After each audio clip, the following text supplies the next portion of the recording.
This shit more than a game, man! Ah, yes, we've all been there before. This shit is more than a game, man. And now, these shirts are more than a game.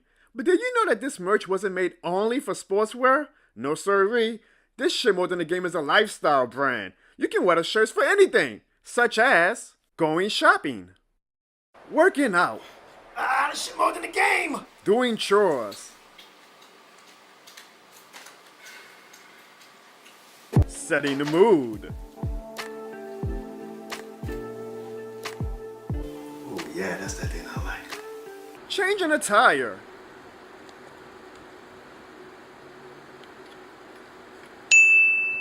robbing a bank, Go, go, go, go, go! jumping a Falcons fan,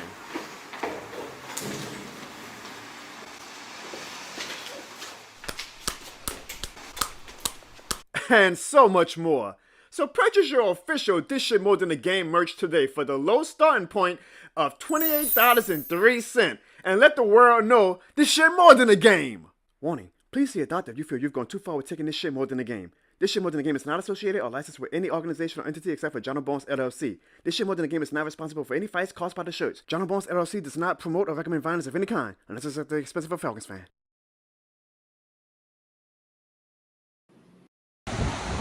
Man, it really is gorgeous out here, Jono. Jono? Jono, what are you doing?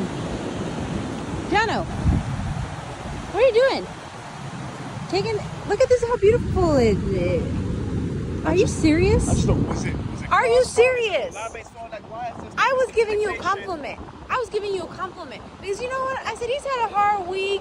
I'm not going to be mad. He put $2,000 on my credit card to come to Myrtle Beach. It's beautiful, no lie there. But you're looking at some history, some old shit nobody cares about anymore. You think it's Carr's fault or Olave's fault? I don't care.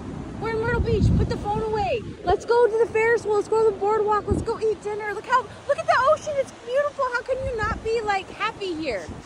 Are you crying?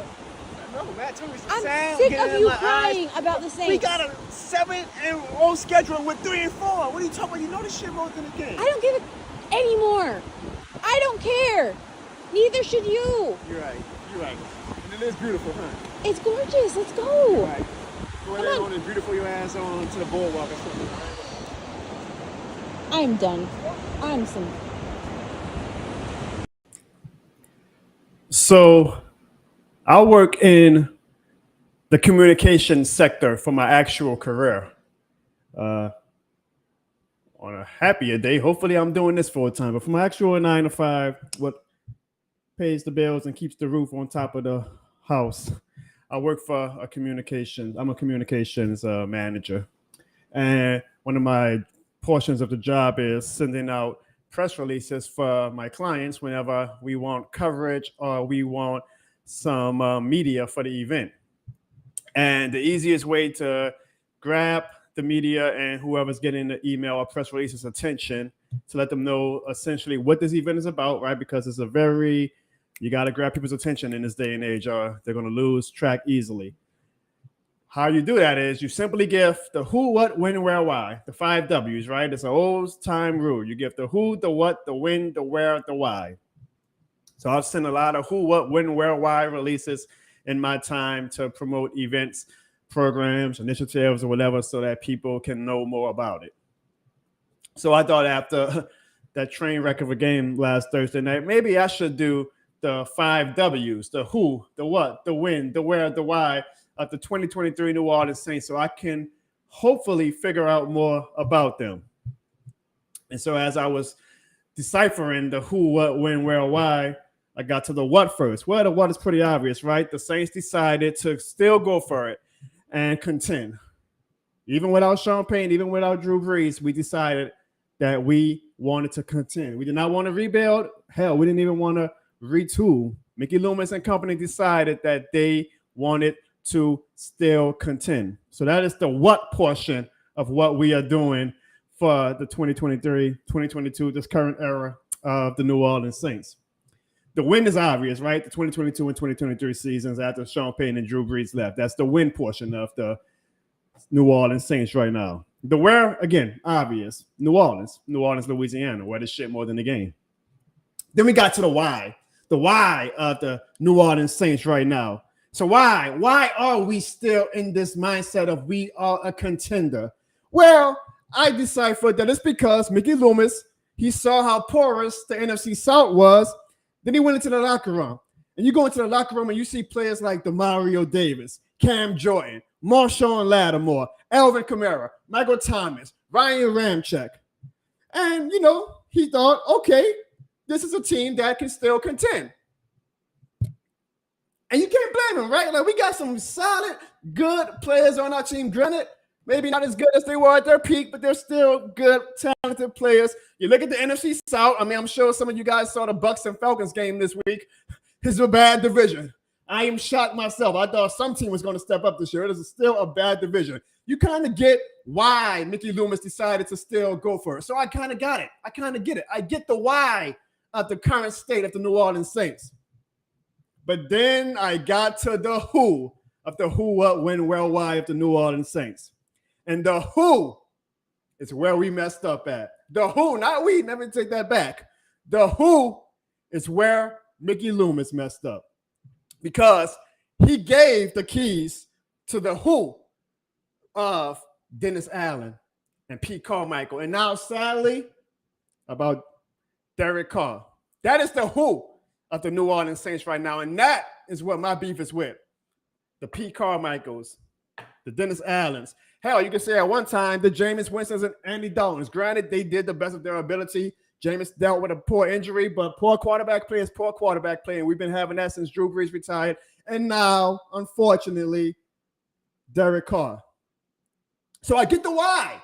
I get the why of why we tried to contend. My beef is and has always been the who. And who Mickey Loomis and Gail Benson gave the keys to. Everything else is fine. The when, the where, the what, and the why is fine. It is the who that has us in this poor predicament that we are in now. Because Mickey Loomis and Gail Benson, by default, gave the keys to Dennis freaking Allen and Pete Carmichael. And now Derek Carr. Not only did they give them the keys, they doubled down on it. So when you ask yourself, why are the Saints bad? Or you do the who, what, the when, where, and why of the current state of the New Orleans Saints. It's the who that is the problem. The what and the why, I'm okay with. It is the who that is the problem. And it's sad, man. It's sad because this franchise is letting this fan base down. One of the most dedicated fan bases of all time. They are letting this fan base down. This fan base is in shambles right now, man. Social media is just a small portion of the world, but man, social media, Saints fans right now are just, it's crazy right now in Saints social media land. And then you just got the reality. Like if you actually go outside, people say touch grass. Well, Saints fans' grass is right now brown and dead. It is a bad time to be a Saints fan right now when this franchise is letting one of the most dedicated, one of the most passionate fan bases down. And that passion that brings the Saints franchise the money and the excitement and the hype. Like I said last week, and I say in a lot of my reaction videos, that passion can turn very negative because this is New Orleans, folks, who are a petty city, who are not a kind city when we don't have to be. That passion can become very, very much of a problem for this front office. But what's real sad, folks, is not only the franchise letting down the fans, but they're letting down the what. And again, the what being, we still have Demario Davis. We still have Cam Jordan. We are letting our players down, man, our stalwart players. Demario Davis. This man played on one leg on Thursday night last week. One leg on 4 days rest. This man is giving his body to this team. And this is how we are rewarding him. With this inept offense and this inept franchise right now. Cam Jordan, in the twilight of his career, man is dedicated to trying to play only one franchise his whole career, and that being the New Orleans Saints. And for what at this point? For what? We should just let Cam go enjoy a contending team and actually use the twilight of his career to try and actually win a ring. Well, then Cam Jordan down. Well, then Alvin Kamara down. Lord knows, folks, running backs don't have a long shelf life in the NFL. Alvin Kamara's already at 7 years. 7 years is actually when a lot of these running backs start to fall off the hills. Look at Todd Gurley, for example. A lot of running backs fall off around the 7-year mark. Alvin Kamara is at year 7. I mean, hopefully he's a unicorn and we get another 3 great years out of him. but we're letting Alvin Kamara down when he still has something to show on the field. We're letting Michael Thomas down. Maybe he's not the peak Michael Thomas from 2019, but he's still a damn good wide receiver. Arguably, in my opinion, still our number one wide receiver. We're letting Michael Thomas down. We're letting Marshawn Lattimore down. Marshawn Lattimore is probably having a top, easily he's having his best season as a New Orleans Saint of his whole career. He's definitely a top 3 cornerback right now, and he ain't 3, folks. He ain't 3. Hell, I argue right now, Marshawn Lattimore is the best cornerback in the NFL. We're letting that go to waste. We are letting that go to waste. We're letting Marshawn Lattimore down. We're letting Carl Granderson down, having a breakout year. The man got paid, and he's still performing well. Some players get paid, then they start saying, okay, I can kick back and relax. I got my money. This man is playing harder after he's just got his millions of dollars. We got guys in that locker room that want it, man. Again, DeMario Davis played on one leg Thursday, giving his whole damn body to this team. And we're rewarding him with Dennis Allen and Pete Carmichael and, sadly, Derek frickin' Carr. The franchise, Mickey and Gail. I mean, look, I'm assuming they are mad. I hope they are mad. They're not doing any press conferences or anything, so I can't judge how they are. But I hope that they feel something like we feel right now as Saints fans. I feel something. This shit more than the game, right? It's not just a damn slogan. I feel something. I need to know that Mickey Loomis and Gail Benson feel something too. Because they're letting down DeMario Davis. They're letting down Cam Jones. They're letting down Alvin Kamara. They're letting down Michael Thomas. They're letting down Marshawn Lattimore. And a whole litany of other players. But hey, folks, like I said, the NFC South is bad again. So you know what that means, right? I'm sure Mickey Loomis said this on Sunday. Hey, we still have a chance. Just got to clean up a few things, make a few tweaks here and there, and we can still win this division. So onward we go in the circle of life as Saints fans, as we question the who, the what, the when, the where, and now, most obviously, why? Why?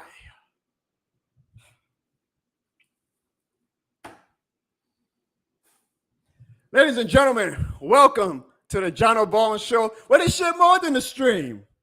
I appreciate everybody being on the stream tonight. We focused so much on the past few streams on Mickey Loomis and Dennis Allen and Pete Carmichael. Tonight, we have to finally talk about the pink elephant in the room. And I tried to avoid it a bit because I really just wanted him to turn it around. But it's time. We have to talk about the Derek Carr problem. And that is going to be our main topic of the show tonight. Now, as we get ready for Halloween next Tuesday, y'all know the old saying, right? Trick or treat. So I ask you guys, trick or treat? I think you guys say trick. Well, I got a trick for you guys, all right? Ladies and gentlemen, I want to bring on my show, my favorite co-host, your favorite show host. He's not the treat, but he damn sure is the trick. Ladies and gentlemen, one and only, Sean Griggs. What's up? What's up, homie? You all right? You good? I've accepted who this team is, so yeah, I'm actually fine. Sean, how are you? Actually, before you answer that, Sean, I want to show you something. Can I show you something right quick? Go ahead, by all means. All right.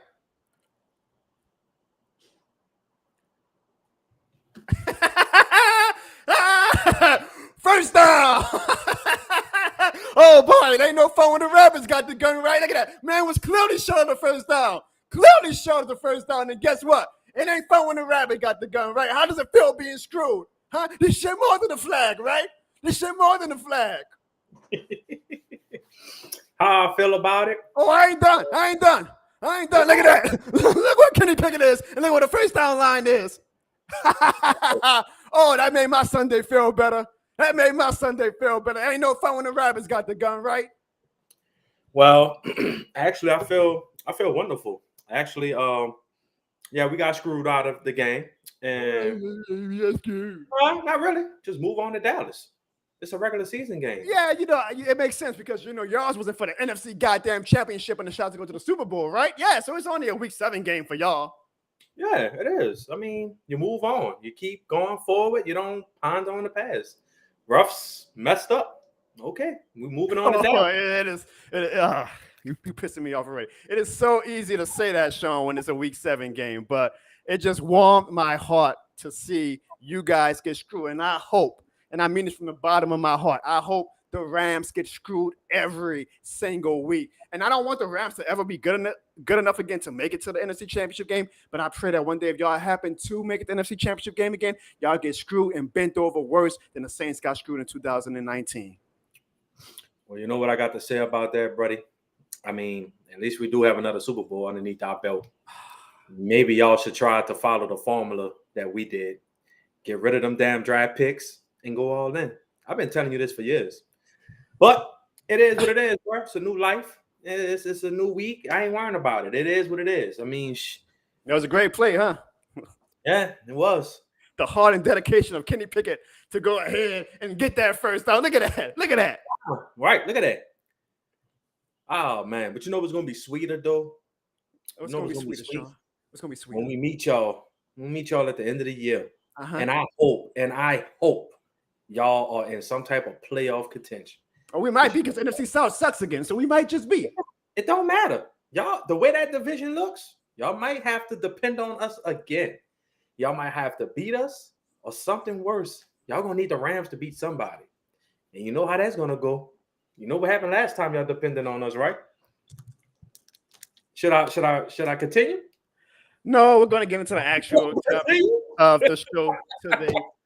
And Sean, you've been mentioning this the past few weeks, and I've kind of conveniently ignored it because my vitriol has been on Mickey Loomis and Gail Benson and Dennis Allen and Pete Carmichael. But it's time, bro. It is time we have to address this. We have to talk about this in depth, and that is, do the Saints have a bad Carr? Do the Saints have a Derek Carr problem? Now, Thursday night was another game where Derek Carr, of course, had a looking at the stats, it was always an okay game, but if you look at the eye test, you're like, man, what? Like, we're paying this guy too much money. Like, where's the Derek Carr that we were hyped out about? And yet again, I don't know if you saw this clip, but Derek Carr seems to be having an issue with Chris Olave. We'll talk about more about Chris Olave later in the show. And it's showing some questionable leadership. You know, he's getting very angry. Look at this clip, Sean, from the game last Thursday. What are you doing? So obviously, Derek Carr and that was Chris Olave, folks. Obviously, those two are not on the same page. And then you just see the fallout of everything that has been happening. So everybody wants to know, why was Derek Carr so mad at that? And then this is what Nick Underhill said, or tweeted, that Olave said after the game that he took the blame on the play where Olave stopped on the route and Derek Carr threw it out of bounds, actually, but he still thought that apparently Carr was going to continue to run. And ultimately that Olave took the blame. So Michael Thomas gets on Twitter. Now we got the players getting involved, and he say, okay, he's basically saying it was not Olave's fault. He said Olave's job was to collision outside the shoulder of the defender, and he has never thrown, not even an alert. The only advice he would give to Olave is to take the ball and notation runs fast, or he has to run even faster to clear it out. But the progression was supposed to be to Taysom, to Rashid, to Michael Thomas, and it's almost like he's calling out Derek Carr with this tweet, Sean. I think he was just trying to defend Olave, but Derek Carr kind of caught us straight with this by saying that Derek's eyes only went to Taysom Hill. And that's another problem that we're seeing. That does Derek Carr actually go through his progressions, or is it always first read, it's out there, throw it away? We talked about this last week, Sean. We saw a funny video. Same damn thing happened. Watch this, folks.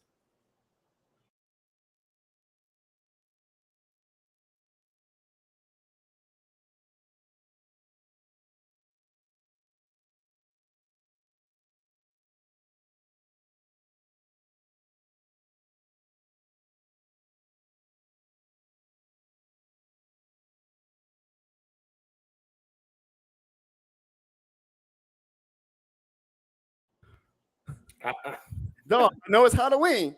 I know it's the time of the ghost. But is this dude seeing ghosts, Sean? Like, that dude looked terrible as me throwing a football. Oh my goodness. I mean, like, come on, bro. Look at this. Like, he's not even making any reads. It feels like I said the first read is like the ball, throw it away to who? Like, what are we doing? Right. What are we doing? It's week 7. He's throwing it to absolutely nobody.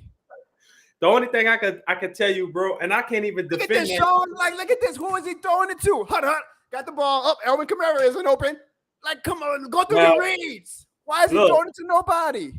And I don't want to fault Kamara. I don't know if it was one of those type of routes where he seen the corner playing so far back where he expected Kamara to just do a nice quick curl route.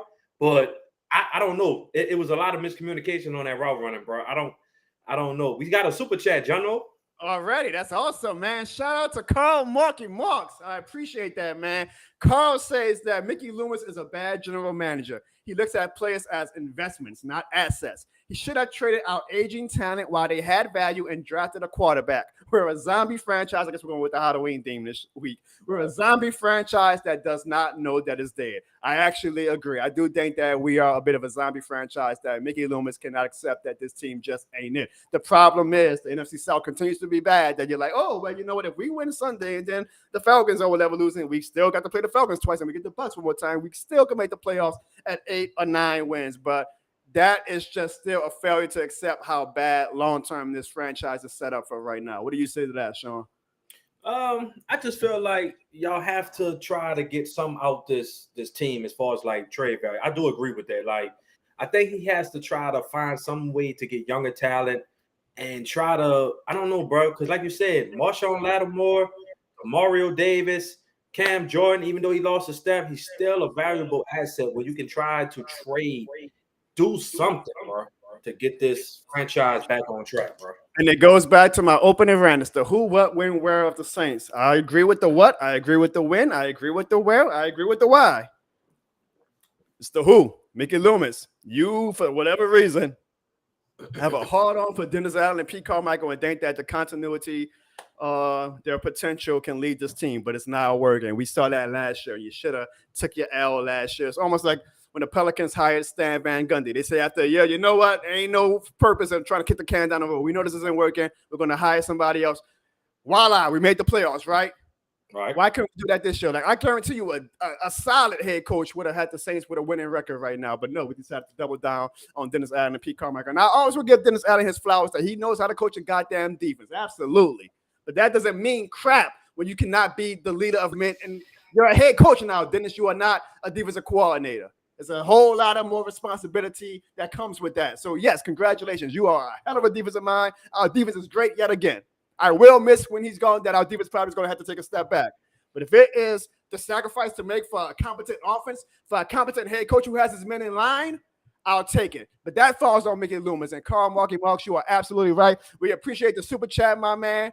Thank you very much. If y'all want to continue to send super chats, please do. Also, while we're doing this, do not be afraid to hit that like button. And do not be afraid, if you're new to the channel, to hit the subscribe button. Ladies and gentlemen, before the show, I am 5 subscribers away from 6,000. If I could get 6,000 on this show, that would be great. If not, we'll wait till next week for the celebration. But 6,000 is a major, major milestone. I appreciate that. So if you're new to this channel right now, hit that subscribe button. Let's get the 6K while we are doing the Jono Barnes Show. Well, this shit more than a stream. Now, back to Derek Carr, Sean. So I just showed you the clip where he's doing it to Ghost, right? I showed you Michael Thomas's tweet, and all the players are apparently just really, really bad. I got more, Sean. Let me show you how bad it's getting, Sean. I got more. Now, this is a second down play, okay? All right. Down play. Shout out to JT O'Sullivan's film study for this. Look at this, Sean. Look at Olave. Look at Michael Thomas. Now, it went kind of fast, so don't worry. I'm going to slow it down, but look at this play. Look, Alvin Kamara's already fed up. Look at Olave, bro. Now, it was in slow motion, okay? Look at Olave. You see where Olave is at, right? Wide open. That is wide open in the NFL terms, Sean. He's wide open. Why is he not getting the ball? We paid him $100 million. Why is he checking down to Alvin Kamara when you got Chris Olave wide open? A great quarterback. That's a touchdown, Sean. Yep. If he just let the play develop, that's a walking touchdown. The wide receivers, I mean, look, they're not even out there route yet before, and Derek Carr already has the ball out his hands. I know O-line has been questionable and suspect all season, but dude, let the wide receivers get out there routes. Yeah, that he checked down too quick. If he let that route develop just right, that is a certified walk-in touchdown for Chris Olave. Look at it. If you let it split the defense, that's touchdown. So it's almost like Olave has every reason to be quitting on routes, right? Like, you get fed up after a while. You're like, dude, I'm getting open. Throw me the ball. And it looked like they're playing some type of man-to-man or some type of cover two. Matter of fact, it looked like they're playing a Tampa two because the linebacker is trying to retreat. But that's still a walk-in touchdown, bro. You know what the Jaguars players said after the game? They said that we know that Derek Carr is the check down king. So we did that so because they knew, he's going to check down. So we could play a little bit cover so that we know that it's going to just keep going to Kamara. But look, if you look at, so play it back, watch the protection though. The protection is great. I don't know why. Yes, like what are we doing? Wow, that's crazy. Olave was wide open. Sean, we're not done. We're not done. That was second down. You want to see what happened on third down? Yeah. This is third down. This is third down, Sean. The very next play. The very next play. Look at Olave again. Another touchdown. Throw the ball. Throw the ball. What are you doing with the check down? It's like, hey, Kamara. No. I would be frustrated as a wide receiver too. If I was Michael Thomas, I would be cutting this shit out on Twitter too. Wow. Look at Olave. He threw his hands up. He's fed up. He's like, throw me the damn ball. I'm open. Dude. Run it back. $100 million, Sean. Run it back one more time. Let me see something. Look, so from Carr's perspective, the O-line kind of, this is a little more pressure than on the second down. But if you are a great quarterback, you know what you do. You know what Drew Brees is? Just step up and make the damn throw. It's like, hike. My first read ain't there because he's still on his damn route. So let me just throw it to Alvin Kamara. Look at Olave, bro. Wide open. Wow. He's throwing his hands up. I would throw my hands up too. Like, dude, what are we doing? He's throwing. Bro, I don't know what to say about that, bro. That is ridiculous, bro. Like, how do you? I don't know, bro. It's either you're not reading the defense correctly, or you're bailing out because of that shoulder. Or maybe that shoulder is way more hurted than what we think, Jono. Because obviously now, Carr and Olave, they're not on the same page. Olave's frustrated, Carr's frustrated. So then the OG faithful player, we just talked about this. Like, okay, so I guess we blame Olave. You see it, Carr's pissed off, and I played the soundbite what Carr was saying. Like, it's getting bad, bro. The wide receivers look like they are kind of getting fed up with Carr. Maybe the team is not just the wide receivers, but the team as a whole. Look, I'm not mad at quarterbacks who show emotion. But when you're not playing worthy of that emotion, like who's he even throwing to if Olave does run a route? Like he threw it out of bounds. But this is week 7 and we got this, Sean. This is week 7. This has been a weekly occurrence between Carr and Olave.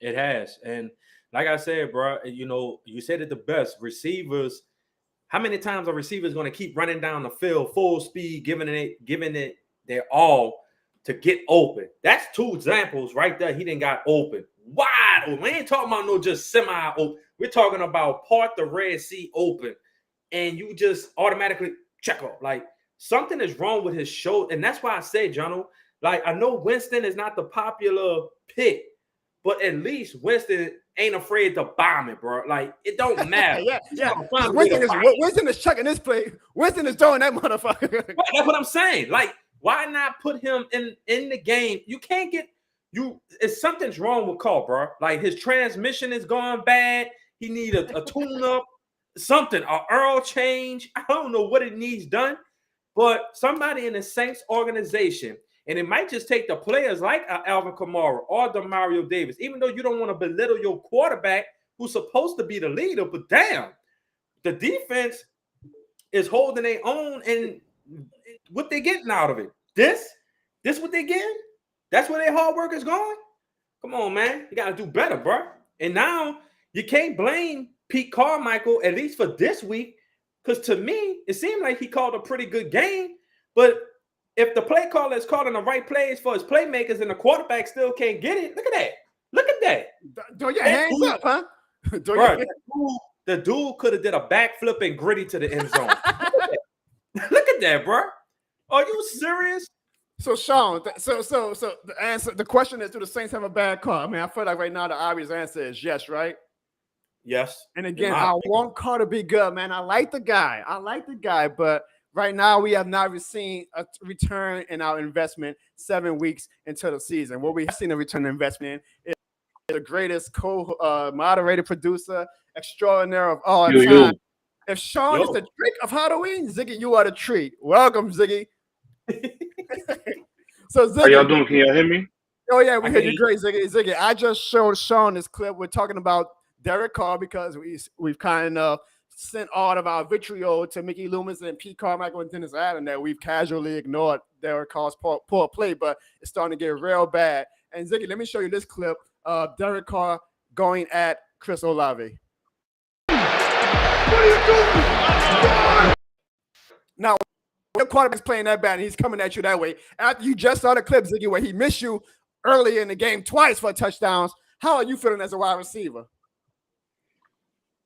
How I'm feeling as a wide receiver is just like, I think somebody said it last week that was very clever, that his name is Derek Scooter or something like that, because we definitely didn't get a call. But what did we say, Jono, or really what did I say, especially within our circle? Y'all's gonna miss this guy right here. You know who wouldn't yell at his guys like that, at least on camera? Drew Brees. Because Drew Brees is a unicorn. This guy right here. I told y'all was gonna miss this guy when he was gone. Amen. Look at that. Prayers was answered. So Ziggy, but y'all wanted Drew Brees out of here so quick. You are usually the optimistic one of us, Ziggy, of everybody, not just me and Sean on the show, but of our whole, circle of fellas whenever we talk Saints. Definitely try to. Are you off the car? I'm off the car. Are you up? I'm saying bandwagon, but we're using the car, because it's cool on time. Are you off the car?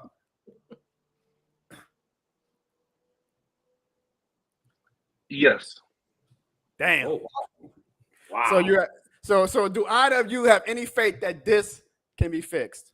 Do y'all think that Derek Carr can fix this? Or this is what we got to live with for the next 10 games for the rest of the season? I mean, look at that. That's terrible, bro. Jono, all I can say, bro, is the NFL, as we noticed this season, bro, is weird. Like, nobody, I don't want to change the subjects, but, like, look at last night, bro.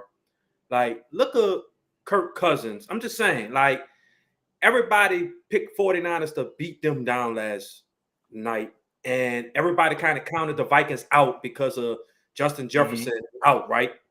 But one thing you have to understand that I'm learning about this season, it don't matter, bro. At some point, some teams, a veteran quarterback like Derek Carr, I understand he looks bad, but you're in a bad division, and there's still a lot of football to be played, bro.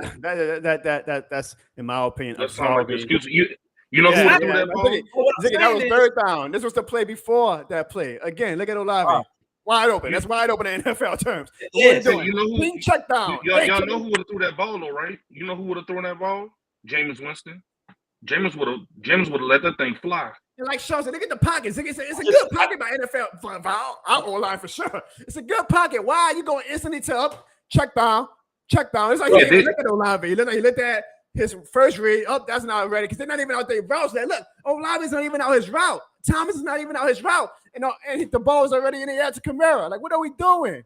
Yeah, that's like some weird cover 2, cover 3. Like that was the perfect playing it, Ziggy, and every team's going to start playing it because they know that all Carr do is check down. So all you got to do is say, okay, we're going to have our linebackers and stuff play out because we just know that's going to be give it to Kamara, tackle him, and we're good. But you know what's so crazy though, John? Last year though, Derek Carr that's the crazy thing though. He was bombing it to Devontae Adams all last year. Ain't like he can't do it, but why he's not doing it with the Saints though? That's crazy. Look, hey, bro. Sometimes you hit that cliff as a player quick, like your prime goes to Russell Wilson almost. Like we got spoiled by Drew Brees. We get spoiled by looking at somebody like Tom Brady or Peyton Manning still play serviceable football into their 40s. That we think that every quarterback is going to be able to play to their 40s, but no, maybe not. Look, we already got media questioning: is Derek Carr not long for New Orleans? It's getting bad, folks. It's getting bad. People, even the national, the problem with having a Thursday night game is now the whole world saw because Lord knows ain't nobody watching no damn Saints game if they got other options, right? We're one of the most boring teams in the league right now because of stuff like Derek Carr throwing to checkdowns all the time. But Thursday night gave the whole world a chance to see who the New Orleans Saints are. And what was the first YouTube video from the national media after that game? Is Derek Carr not long for New Orleans? So I ask you guys, is Derek Carr not long for New Orleans? I mean, I'm gonna just say it like this, bro. Unless you hit on one of these college quarterbacks that's coming into the draft next year, I don't see. I think Carr's gonna be around for a minute, bro, until y'all can find a quarterback in this draft. Y'all I don't. There's not too many quarterbacks in this NFL that's gonna step in and do better, bro. I mean, I just hate to be like that. It's not. You have to cherish what you have. Like, I hate to say it, but can you name other quarterbacks besides the top noticeable Mahomes and Hurts and stuff like that? Are they really that many good quarterbacks in the NFL right now that's better Well, than you just said, look what Kirk Cousins did last night. Kirk Cousins right now would have it probably at 5-2 instead of 3-4. And I agree with you. I agree. So, yes, what do we have, Sean? We don't have anything. We have a shitty regime right now. You know it's going to be my reaction if we triple down on Dennis Allen and bring Derek Carr back. It's going to be my reaction. Hey, Happy Halloween, folks. Y'all want to see a goddamn Halloween show. That's what this team does to me, guys. That's what this team does to me. I'm not getting a goddamn haircut until we win the game again, man. Right. And again, so I want Derek Carr to be good, but like I'm cheering for the guy. I said this about Jameis Winston too. It sounds like a broken record. Like I want our guys to be anybody that was black and gold, dog. I'm ride or die for. But we gotta call out bad play when we see it, bro. And I can only call out Mickey Loomis and Pete and Dennis and Gail for so many shows, bro. We had to finally address this. And Sean, you've been calling it out all season, and me and Ziggy have been kind of ignoring it. Like, okay, you know, but we said let's focus on Dennis or let's focus on the bad play calls. But like you say, Sean, Pete caught a pretty decent game last Thursday. I mean, even that touchdown that Foster Moreau threw, that was a great play. He had Foster Moreau wide open. He dropped that. He just dropped it. He just dropped it. Right. We're not getting great quarterback play, and I don't know, bro. I'm starting to wonder, Ziggy, like how long does Derek Carr have before he loses his locker room? We see him getting at Olave. We see Michael Thomas kind of taking a straight shot at Derek Carr on Twitter by addressing what happened on that play. We're seeing Derek Carr cursing on the sideline every single week. We're seeing players leave like discreet comments in the press conferences. Ziggy, do you think that we are very much on edge as a locker room of, you know, blowing up and like shit hitting the fan? They probably already had some fights in the locker room. We just ain't heard it yet. Right. They probably already had some locker room. Like you don't do that to people. Like I don't even think James Winston would even do that. Like James would get animated, but he ain't do stuff like that. Like he out there talking like he Peyton Manning. we heard stories of Peyton Manning getting after guys, but look, hey, it's Peyton Manning. You know what I'm saying? Peyton Manning, right? Like he has the credentials to do that. Derek Carr right now, you do not have the credentials to curse out Chris Olave right now.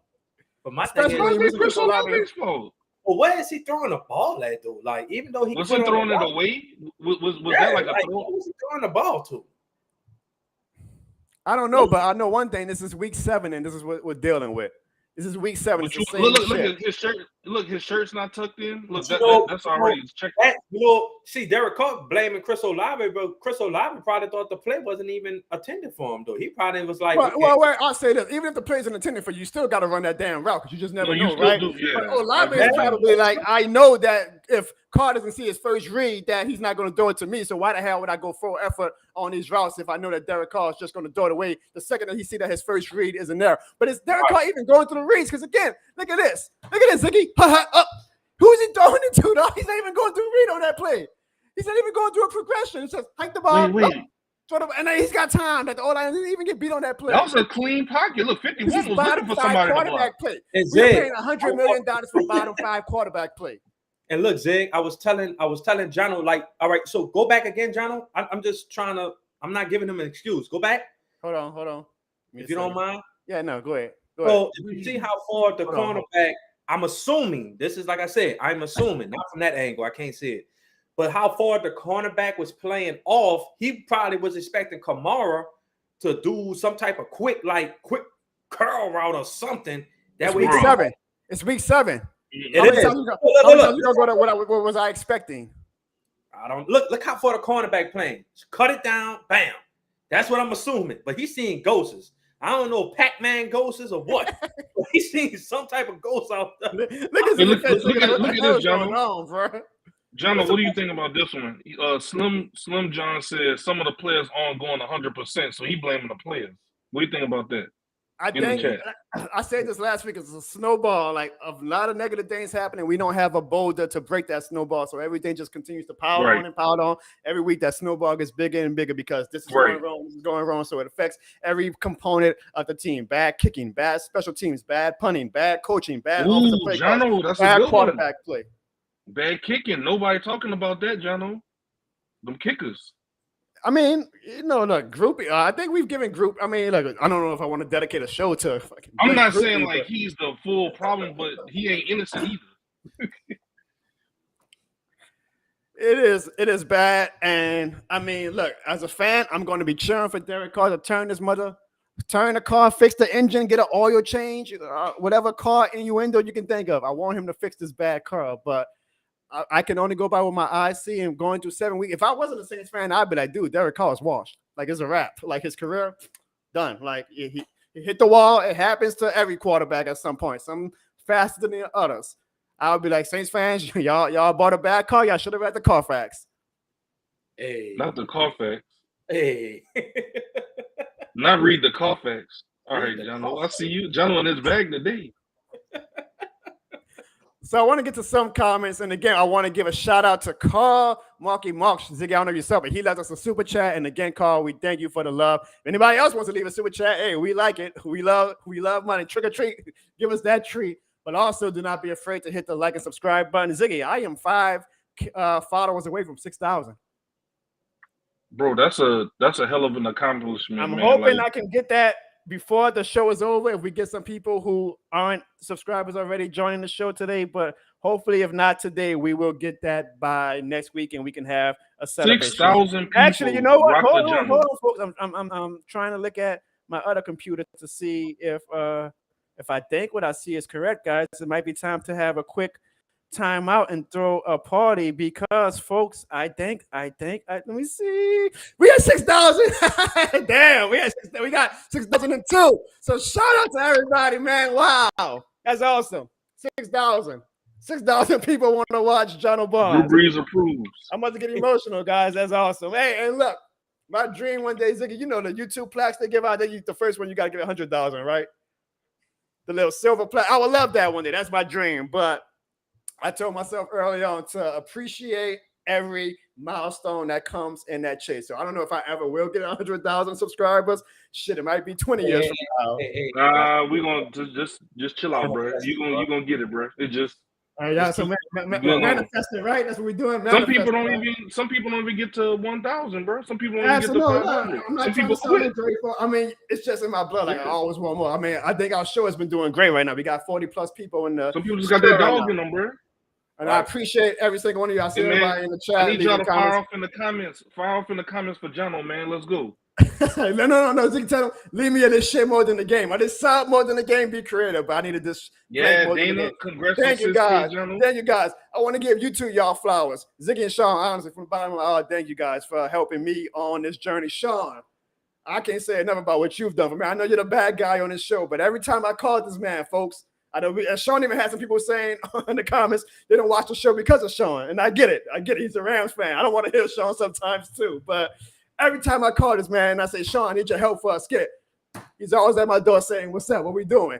And he gets no return on investment technically, right? I'm not paying Sean to do this.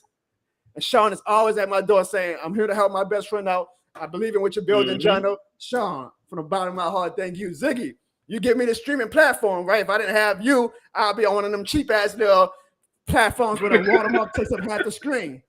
You're not getting paid for this, Ziggy. You're not getting paid to produce and host this show, but you are always a card away. I love you guys. Thank you guys. You guys are as part of this 6K as Jono Barnes is. So thank you. And bro, this your work, bro. This your work, dog. I see she's in the chat right now. So of course, my biggest one, because y'all saw the sketch at the beginning. Always. Yep. The freaking GOAT, man. My wife Clarissa, man. I cannot thank her enough.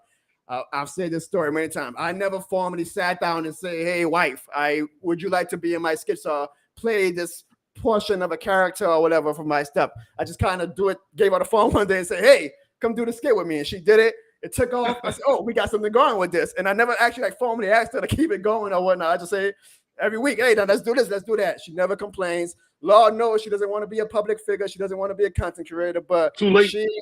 she's ride or die, man. She's ride or die. And I've said it many times. She's the MVP of this channel. I can't do the husband and wife annoying skits without the wife, right? Like it doesn't hit the same. So she is truly just the absolute best. I thank Carr so very much. I hope you guys look forward to what me and her have coming up for the rest of this season and for hopefully years to come.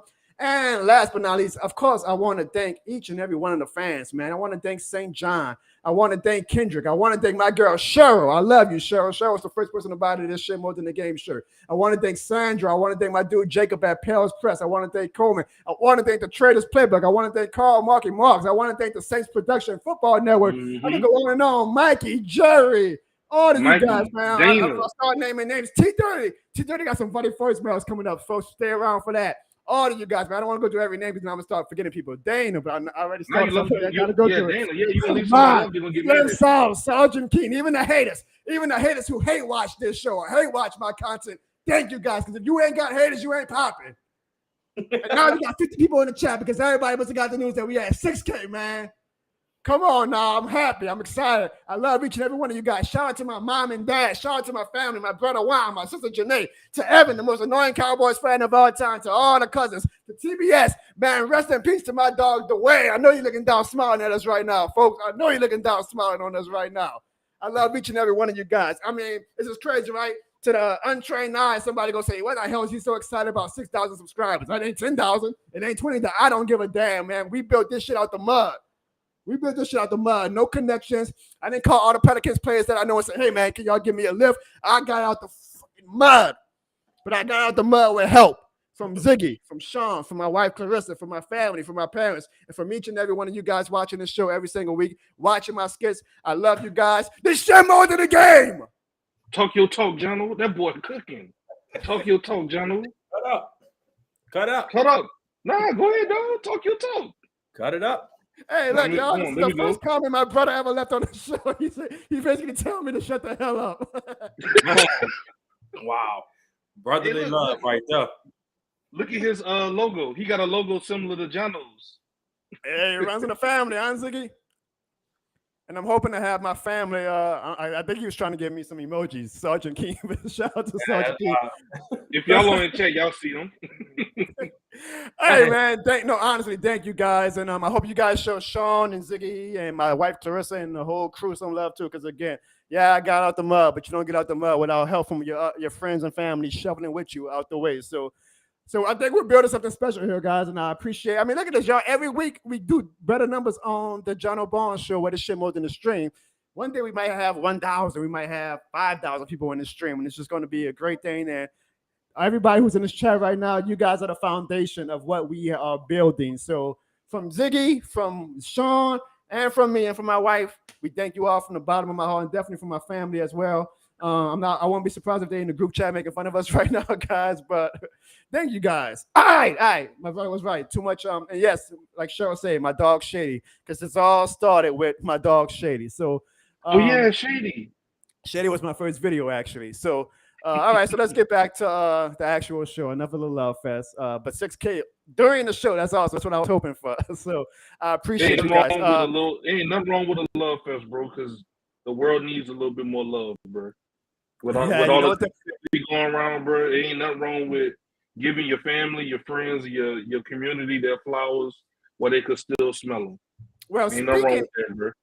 Family, I was ready to bring on. I think we had another family member who must be so inspired. Is he just listening, or is he? I don't know, because you know he might be on. I don't want to catch him off guard, but he's been wanting to get on the show for a while, and I've been trying folks to do a round table with my whole family. I'm telling you, all my family's entertained. I want to get them on slowly but surely, so everybody can start learning about the Barnes family. But we are showing love to the family, so I want to bring on.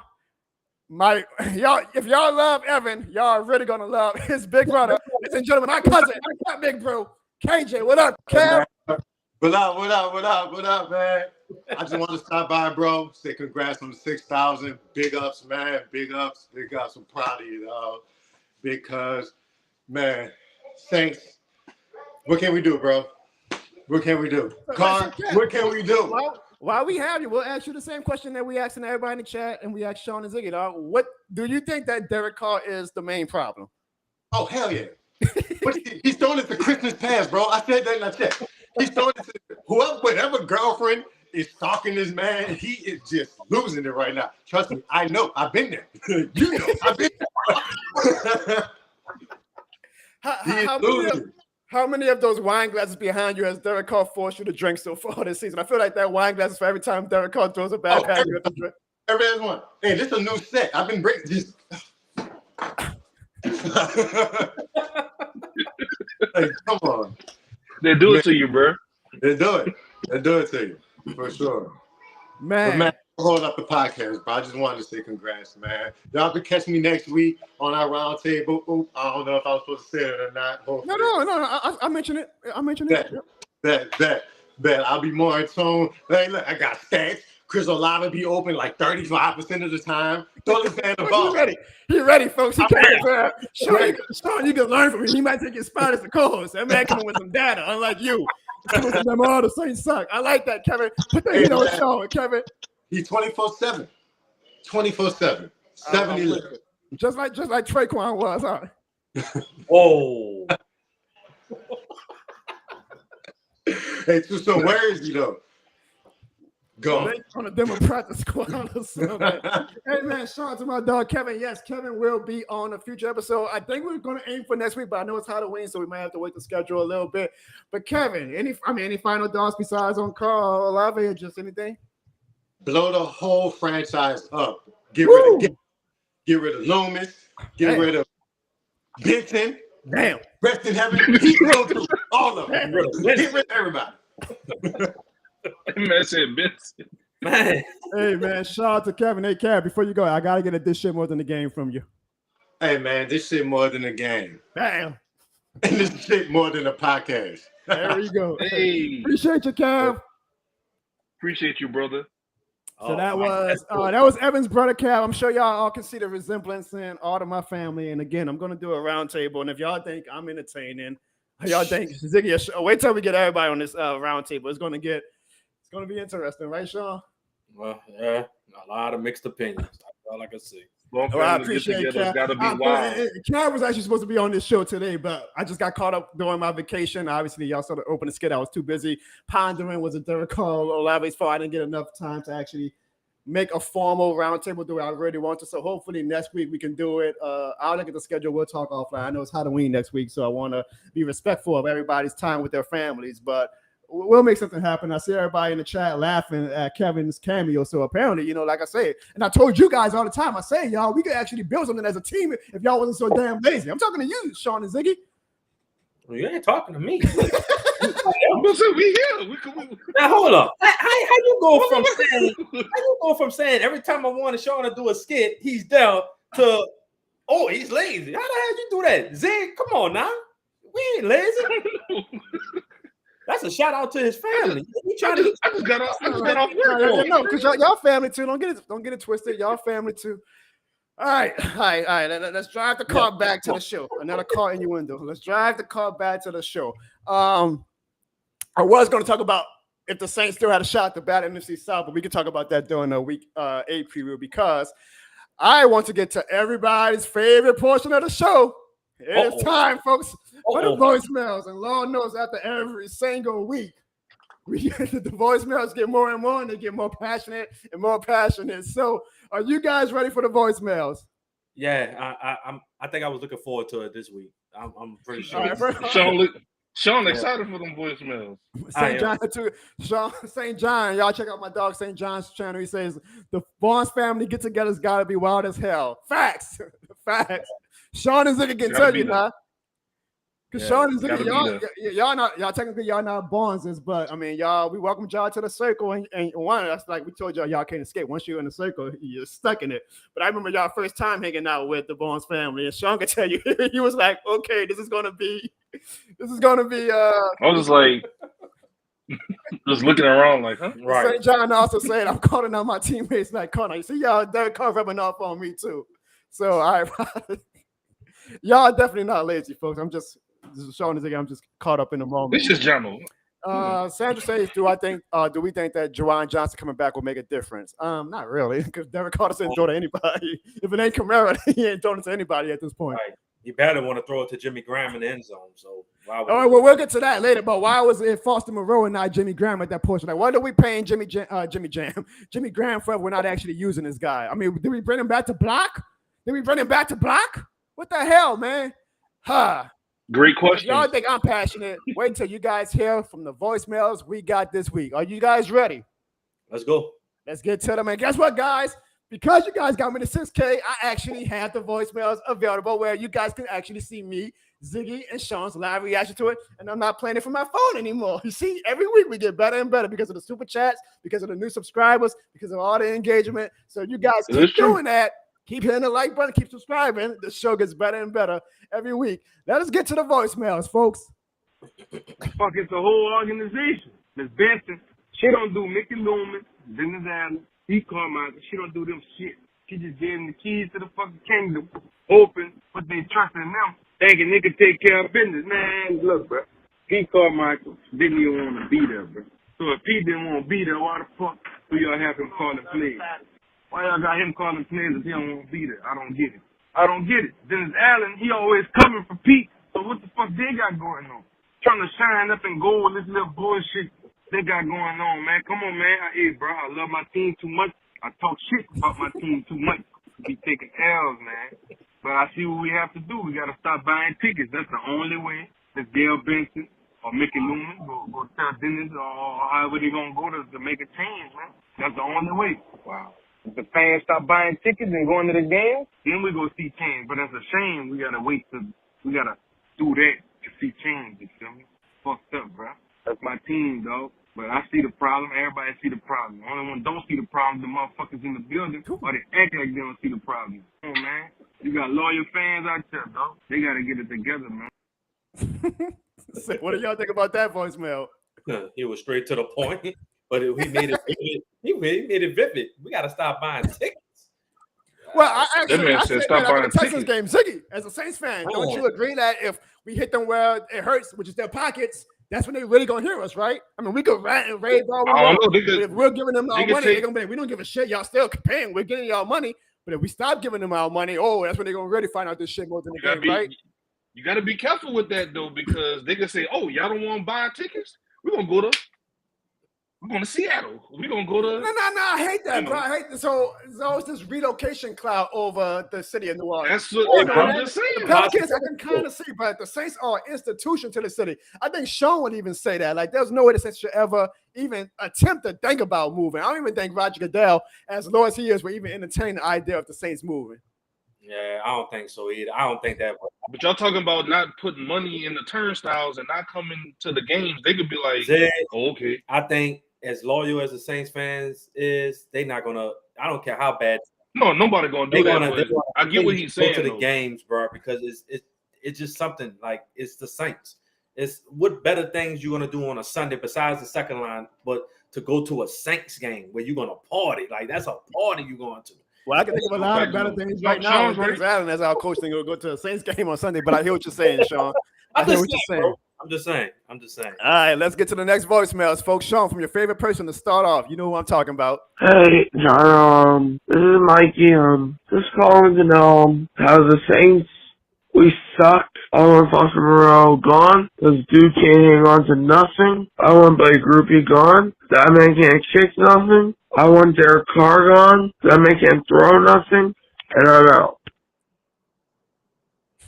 Mikey kept it short and sweet. Mikey sounded kind of sick on that. I don't know if he's sick in real life, but he's just sick and tired. You all right, Mikey, bro? I don't know, but I will shout Mikey out. I seen like he have a basketball channel that he started up, so congratulations to him on that. So look at that, Sean being nice to his arch rival, Ziggy. Yeah, be nice. Yeah, he trying to keep that heat off. I don't want to kick a man down during his weakest moment. Well, I don't know. Y'all remember like the past two calls Mikey did. Mikey was always saying it's not Derek Carr's fault, but just now, Mikey seemed like he's over Derek Carr. Yeah. Mikey sound like we got what? Mikey's like 14 years old. They already here in the battle. Come on, man. Look what you're doing. Look what you're doing, Dennis Allen. Look what you guys are doing. He said Mikey fed up. All right, guys. On to the next voicemail. Jono, Jono. I just wanted to say, after what we saw Thursday night was a total, complete disaster. Thought we were going to tie this game up and go to overtime and try to go 4-3 as of right now. But instead, we came up short. Moreau missed the crucial touchdown that would have sent the game to overtime, and we come up losing by a touchdown. Again, first to Houston, and now to Jacksonville. Oh, my goodness. Oh, my God. Well, this team really needs some changing immediately, quick, fast, in a hurry. We got 9 days or less than 9 days to get things prepared before the 29th in Indianapolis. They really need to get it together, Jono. I'm serious. Who that nation? This team really needs to get some changes going on right now. But I just want to say, keep doing what you're doing, my brother. As always, this shit is more than a game. Who that? Shout out to Jerry, man. Jerry, I'm with every single thing you say. And it's sad because Jerry was always like the optimistic one. He was the Ziggy of the chat all the time. And Jerry's fed up. So, Ziggy, I feel like you're like the last remain. And I don't even know, Ziggy. We'll see how optimistic you are when we do the Saints and Coach preview. But it seems like even the most optimistic of fans right now are just over it, bro. It's hard, bro. It's hard, bro. Sean said he don't even have nothing. Sean, deep down, Sean just enjoying like the misery and the tears of Saints fans. I'm just sitting back, like just watching this debacle right now. It's funny to me. All I kept on hearing was undefeated season, Super Bowl bound. I'm still hearing Super Bowl bound from a few people. They're gonna remain nameless, but I'm just saying, keep hope alive, my brother. That's all I can say. I don't know who's saying Super Bowl, but what up, Jono, man? This is Jordan 5, bro. The Derek Carr is a problem, but we got a bigger problem, man. I think Pete Carmichael is really a racist, bro. Pete Carmichael and Dennis Allen, let me put it like that. You can't tell me that Jameis Winston shouldn't be the leader of this team, and I believe that all the players know that as well. That's why they're giving up, man. Like, nobody believe in Derek Carr, and then for you to, he ruined it by coming out there screaming at folks, doing all that crazy shit. Come on, man. He ain't earned nothing on the team yet. We ain't gonna win nothing, bro, until they put Jameis back in the game, bro. And I ain't too much even a Jameis fan. I'm a New Orleans Saints fan, bro. I really believe Jameis is the best fucking thing. Give us the best chance to win, bro. I've been preaching that. that. Well, I mean, the racist thing was a strong accusation that I'm not. Like, all right. I mean, I know there's a lot of fans who do the. I mean, it's a I don't want to say easy thing to do, but it's a striking thing when a black quarterback gets benched and he was playing, even at his worst, better than what the white quarterback is playing. But I don't think it's a racist thing. But I do think that,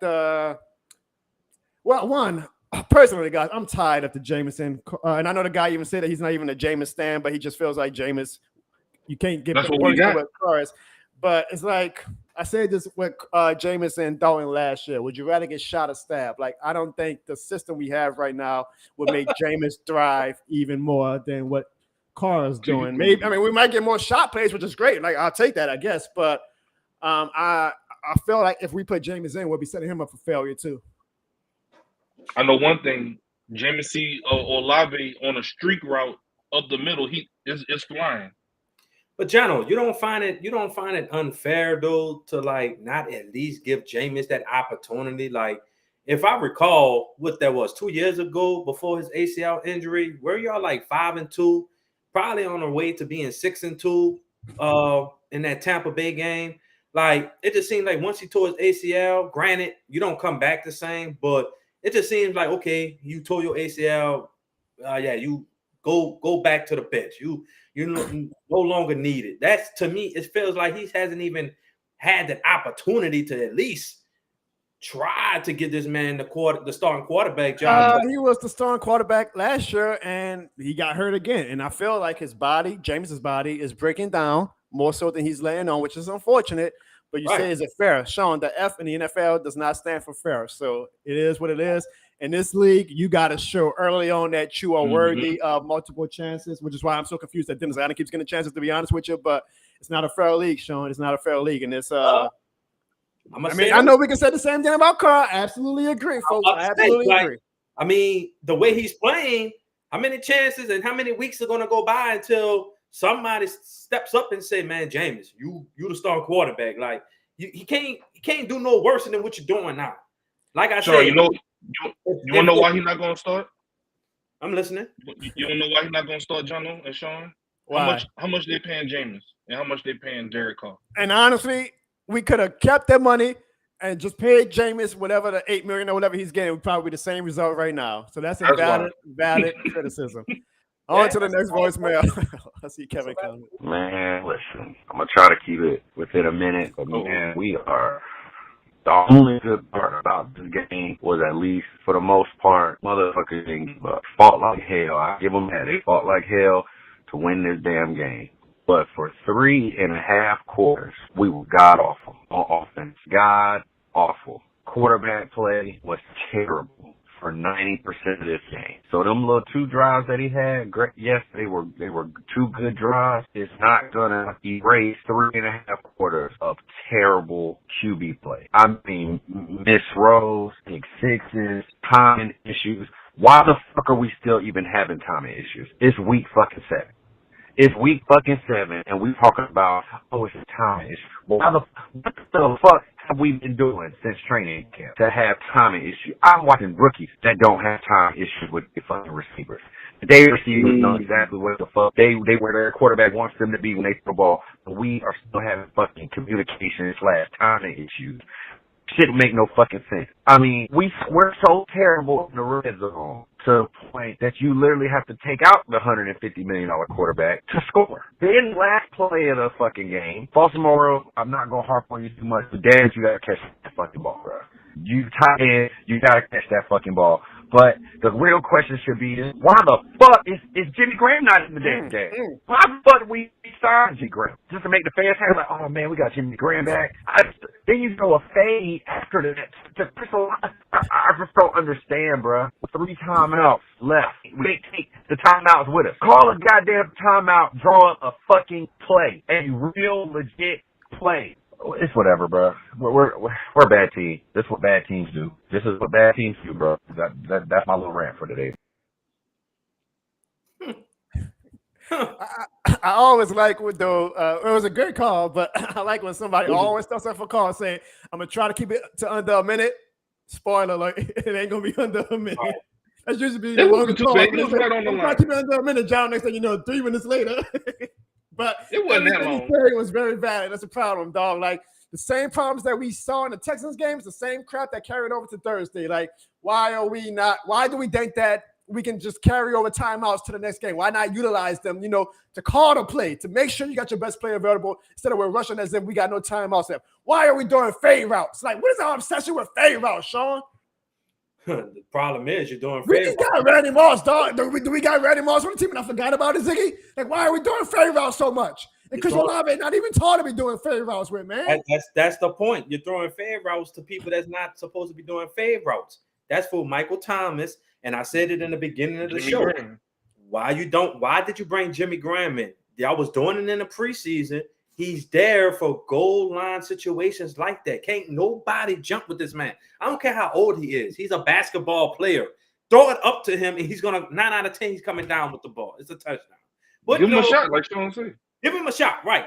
Even Michael Thomas. You just said he's the slant guard, but Michael Thomas can jump up and get the ball, bro. Stop doing fade routes with people that's not used to doing fade routes. That's not Chris Olave's game. Back shoulder, yeah. Fade routes, get rid of it. Well, I don't know if I trust Derek Carr for a back shoulder at this point, but I do agree a back shoulder, Sean, would be better than a goddamn. Bro.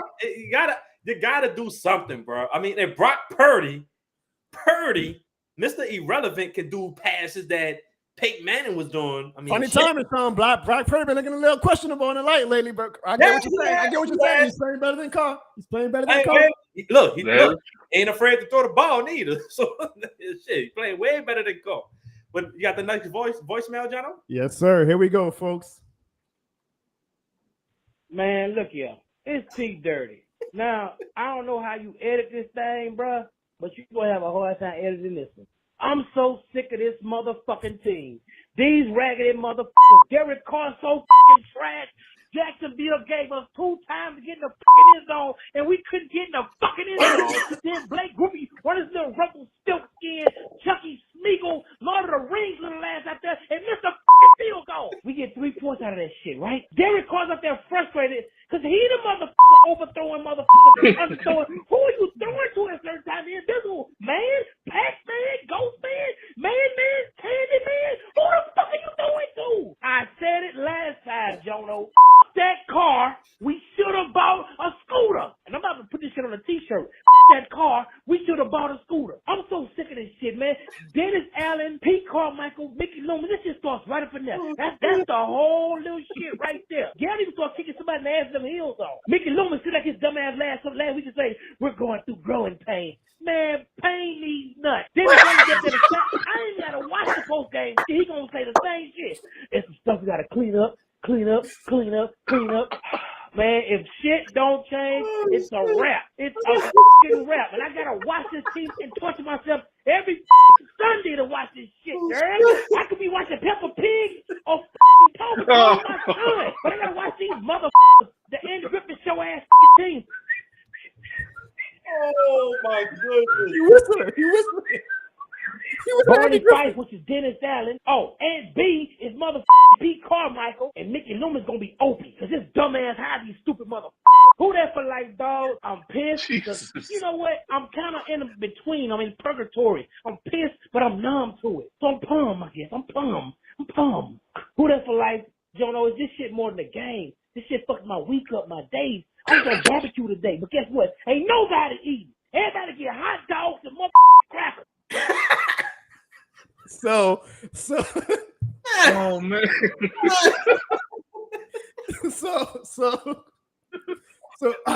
so folks, that is T Dirty. That I got his name. That is T Dirty. After Carr, we should have bought a scooter. T Dirty is he has a YouTube channel, but I think he was in the chat earlier. Hilarious. He is working his way up, folks. That he literally, I might give him a guest appearance on the show one day. He is absolutely hilarious. His rants are just embodies this shit more than the game. And folks, he called right after the game. All right, Sean and Ziggy. Y'all see what I got up there right now, right? He caught again. And this is what he said for the second voicemail. What's up, Jono? It's your boy T Dirty again, man. I'm still pissed. This team, bro, like, why they do me this, man? Like, why you acting funny with all your winnings? Tell me why you acting bad and we looking trash. Look here, dog. I'ma keep saying this shit. Fuck that car. We should have bought a scooter. That little comeback they little had, man, people in the stands and shit was dancing and shit. I'm like, bro, they gonna mess it up. We've been in the end zone all night and been flirting with it. We've been flirting with the end zone. We ain't even kissed the damn end zone. We've been flirting with it. You look cute, end zone. You look cute too. All right, bye. That's all we've been doing. Very trash, bro. I'm sorry to tell y'all. The Saints gonna turn me into a crackhead, and I'm gonna sell my goddamn TV, not for money, just to not see they asses play. I'm going to sell my TV and just to not see their asses play, bro. Man, like I say, fuck that car. We should have bought a scooter, Jono. We fucked up, bro. They got me bad out here, man. Man, this team so pathetic, bro. Pete Carmichael, Dennis Allen, Mickey Loomis, Gail Vincent. Man, y'all the motherfucking rejects. I'm good, man. Who that for life, bro? I might call back again because I'm so pissed. I want to leave this voice message and throw my fucking phone behind the house. But then I'm going to get pissed off because I can't find my fucking phone and leave another fucking message again. You hear me? Man, who that for life, bro? Who that for life? Bro. This man went through every emotion. He went through grief, anger. You know you mad when you got 2 voicemails. And man made a voicemail, had a few minutes to sit down. He said, screw that, I got called again. He called second, why are you acting funny? That boy said growing pains needs nothing.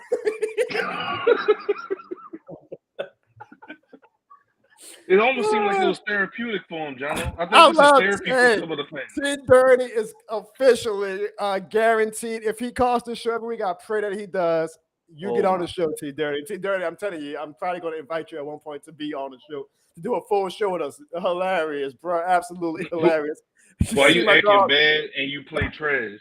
Warner Ware, who that, by the way, guys? That's a top of the line supporter of me. He makes his own Saints merchandise. So y'all check out WarnerWareWhoDat.com.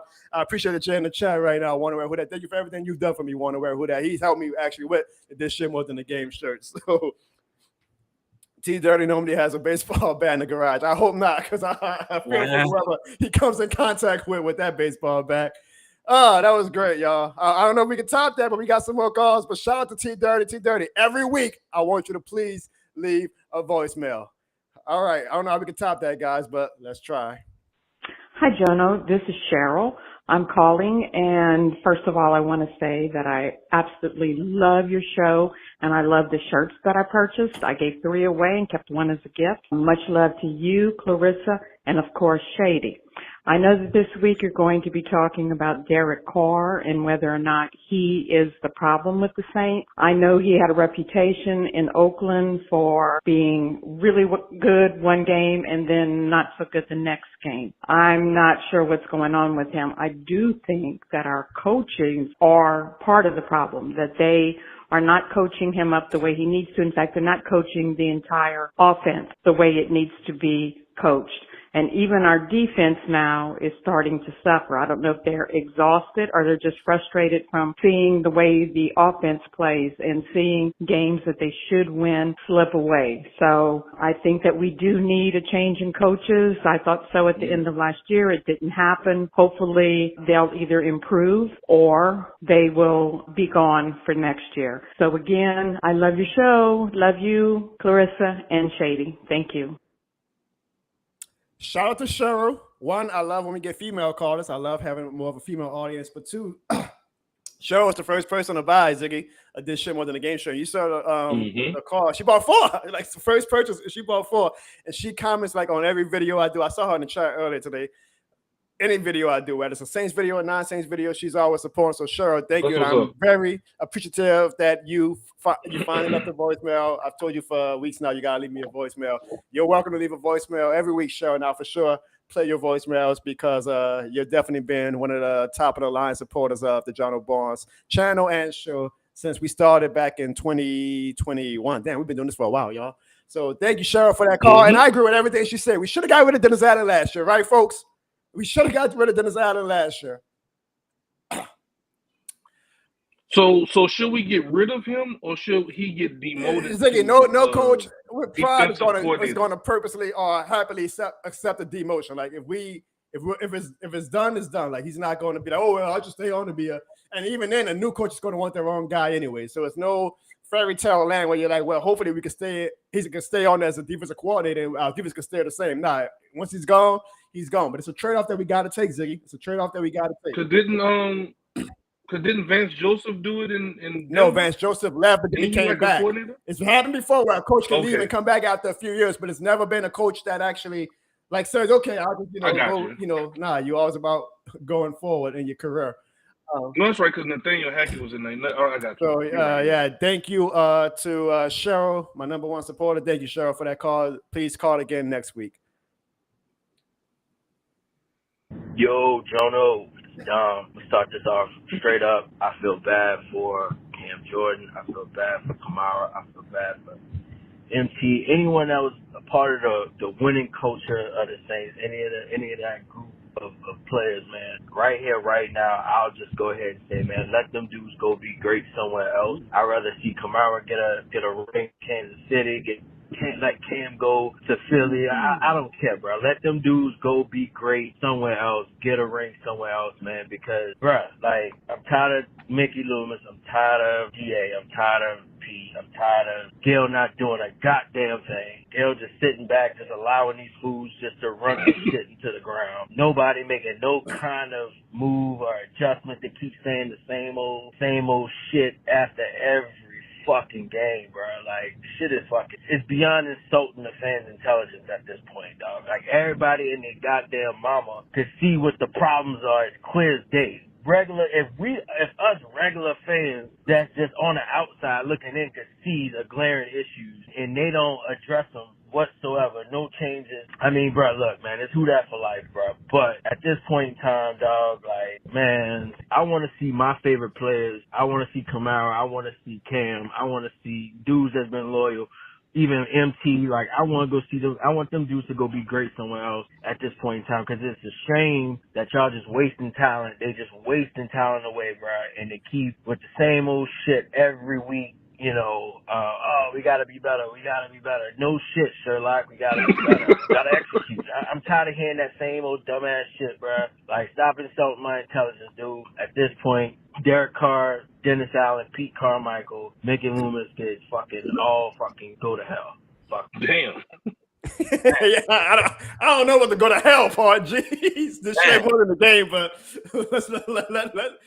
let's pump the brakes a little bit. You ain't got to go to hell. It's in the game, Jono. Well, what I said earlier in the show, this shit more than the game. If the franchise can take the passion for granted, but this shit more than the game energy can turn negative very quickly, and you saw it with that last phone call. No, I do not want those guys to go to hell, but I do think if this continues to keep up, they can go out the city of New Orleans and give me somebody else to try to hang my hopes on. It's bad, y'all. It's bad. These voicemails, you know, it just shows you the state of this fan base right now, huh, Sean? Yeah, you got people wanting to smoke crack, break TVs. You got people wanting to go to hell. Jeez. Man, this I didn't know it was this. I knew it was bad, but it's getting Mikey worse. didn't even say nothing this week. No, Mikey did. You missed it. No, I'm just saying, but he was just like very like he was a little bit calm, and I think he came to fire all of them, John. And that's it. He didn't invite you to I think pizza Mikey was this slowly week. learning, like, okay, this team ain't shit, so why should I get emotional, right? There you go. All right, folks, we got one last voicemail, and then we'll get to our Week 8 preview. Man. Hold on. I need to open this. I need a bit after that, bro. What the fuck is going on, bro? You got Trevor Lawrence with a bum knee, still running 60 yards on us. Then you got Derek Carr. Look, as a quarterback, you got to make progressions. You know, you got to go from wide receivers to a tight end to another wide receiver to the running back. Look, Derek Carr don't do no progression. Look, he goes. My boy said, Hut, 1-2, Kamara. Another play. Hut, 1-2, Kamara. Man, look, it's called progression. I ain't gonna lie. I know the Saints they got the regression right now. They regretting on signing this man, bro. God damn, bro. Why this happen every single week? We gotta deal with this. I don't understand. Then Pete, oh man, Pistol Pete, he gotta get the fuck out of here. I know he about to start Uber next off season. I can promise you that. I don't think he gonna finish this season. I know. Look, Uber gonna be waiting for him. So look, y'all can order some on Uber, and I bet you he be the one picking it up and dropping it off to you. Though I can't stand it, bro. So Pete Carmichael gonna start driving Uber and start delivering Uber Eats. I hope Pete Carmichael is better at delivering Uber than he is at delivering an offense. That's all I can say. Man, that is crazy. Well, he does always have that Waffle House menu as a play sheet. Well, folks, that was the voicemails of this week, and that is the Jono Barnes audience. What can I say? But guys, I did get a bonus voicemail, and it actually can kind of segue into what we can talk about for a little bit. The breaking news last night was that Chris Olave was arrested for going 70 and a 35. And I got this bonus voicemail from Jerry, and I'll play that, and then I'll get you guys' thoughts on Chris Olave's arrest and what do you guys feel about it. I've seen some mixed feelings within the fan base on social media, but this is what Jerry had to say about the Chris Olave arrest. What is good, Jono Barnes? This is Jerry G from Gulfport, Mississippi. I'm sure you already heard the word about Chris Olave getting arrested for going 70 miles per hour in a 35 mile per hour speed limit in Kenner. My mind was thinking, Jono, Who That Nation, what the hell was Chris Olave thinking? Seriously, I know you can go 70 on the interstate. I mean, that's automatic. But going down 70 in a 35 mile per hour speed limit, probably in the residence or wherever, nah. that is not how things roll around there, bruh. What I heard they say he was innocent, so I guess he's in the clear. But you never know what's gonna happen, because these hits just continue to come. You never know what you're going to get, because every time the Saints do something to try to prove themselves, they always get the short end and do something stupid. And Lord knows how Roger Screwdale is. Every time the Saints do something wrong, he just cannot wait to throw more hits at her. You already know about that. All these suspensions and fines and stuff like that. We already know how this is going to go. So, hopefully he won't do this no more. Yes, he's young, and I get it. But he gonna learn from all these mistakes. Just stop being an asshole and be a better player as a wide receiver for this team. But anyway, blessings to you and the family and everybody. And we already know, in closing, this shit is more than a game.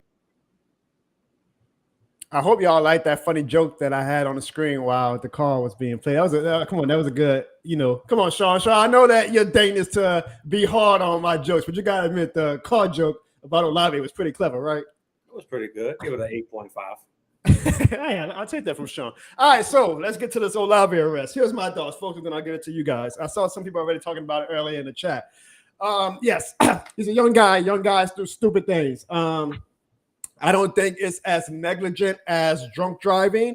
Obviously, between the three of us and my family, drunk driving hits us very hard on a personal level these days. So, but when it's just reckless driving, I think it's silly, but I don't think it's something to like cast stones at Olave's feet. Now, am I trying to absolve him of blame? Absolutely not. He deserves the punishment. Now, do I think he deserves to be arrested? No, that to me is a speeding ticket.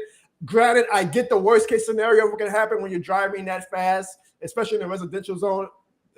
Tragedies can definitely be more at potential, but he didn't hit anybody. It was a city decision, absolutely. I don't think that it was worthy of him being arrested. I think it should have just been a ticket. We'll see you in court.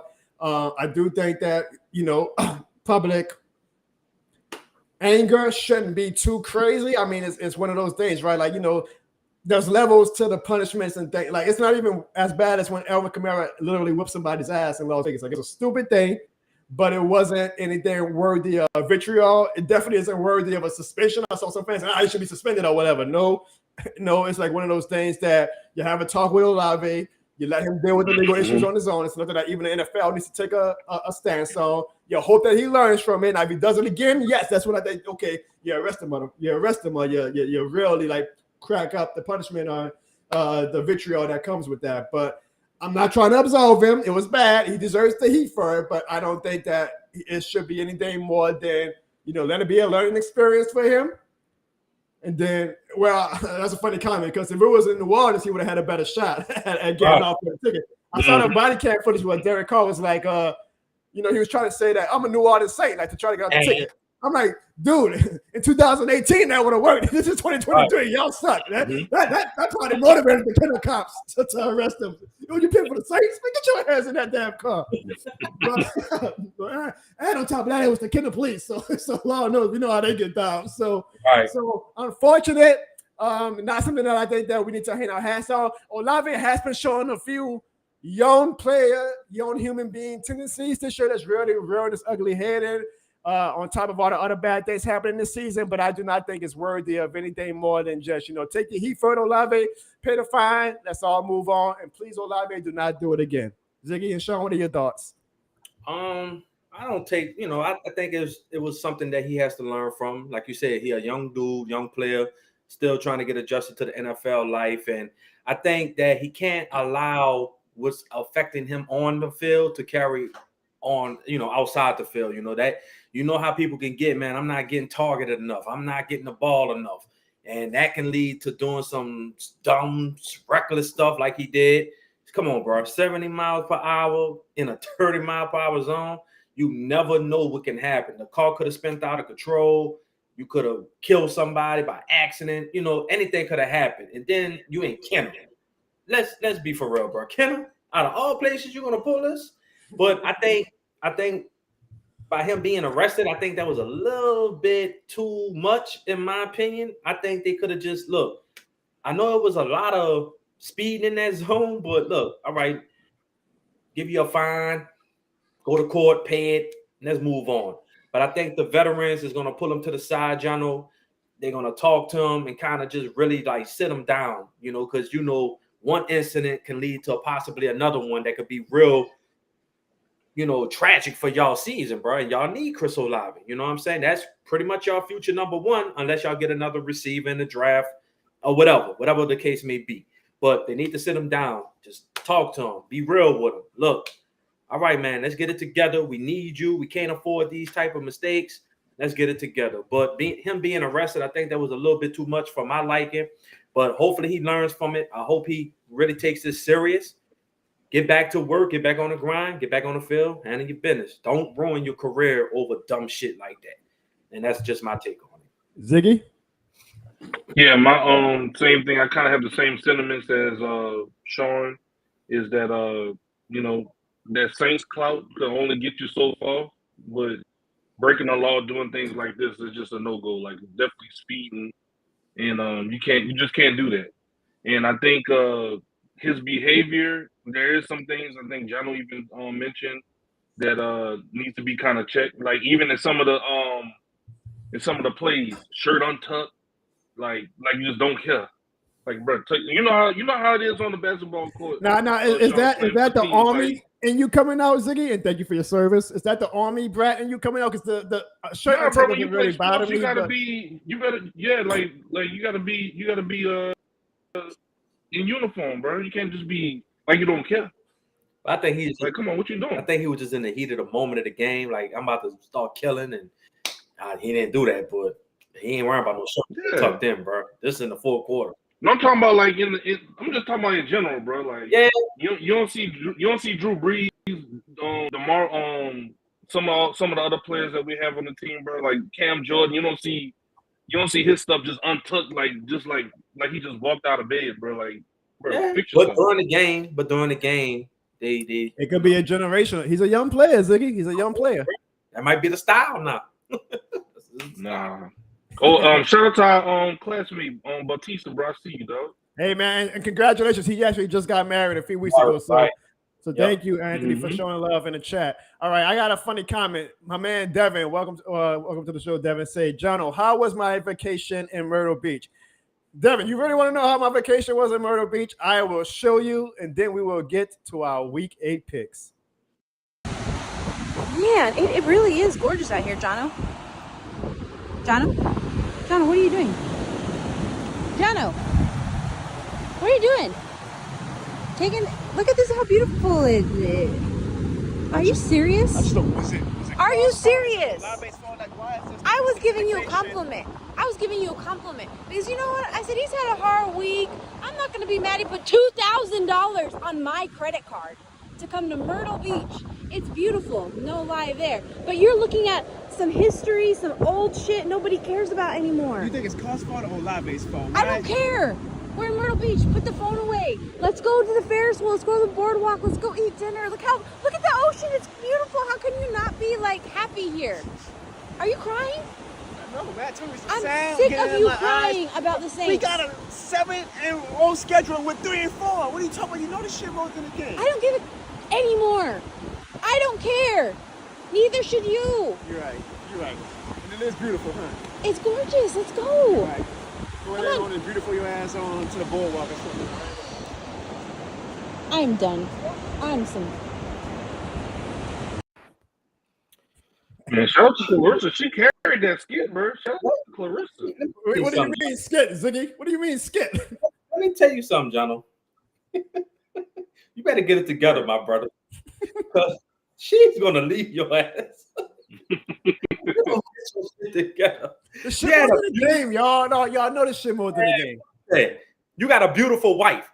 Take that. That was a beautiful scene, and you worrying about some damn same shit. Stop it. She gonna leave your ass. You keep doing that shit, bro. You keep. I thought y'all were gonna be on my side, dog. I thought everybody in the chat and y'all specifically, you and Sean Ziggy, were gonna be on my side. What's up? Don't y'all know this shit more than the game?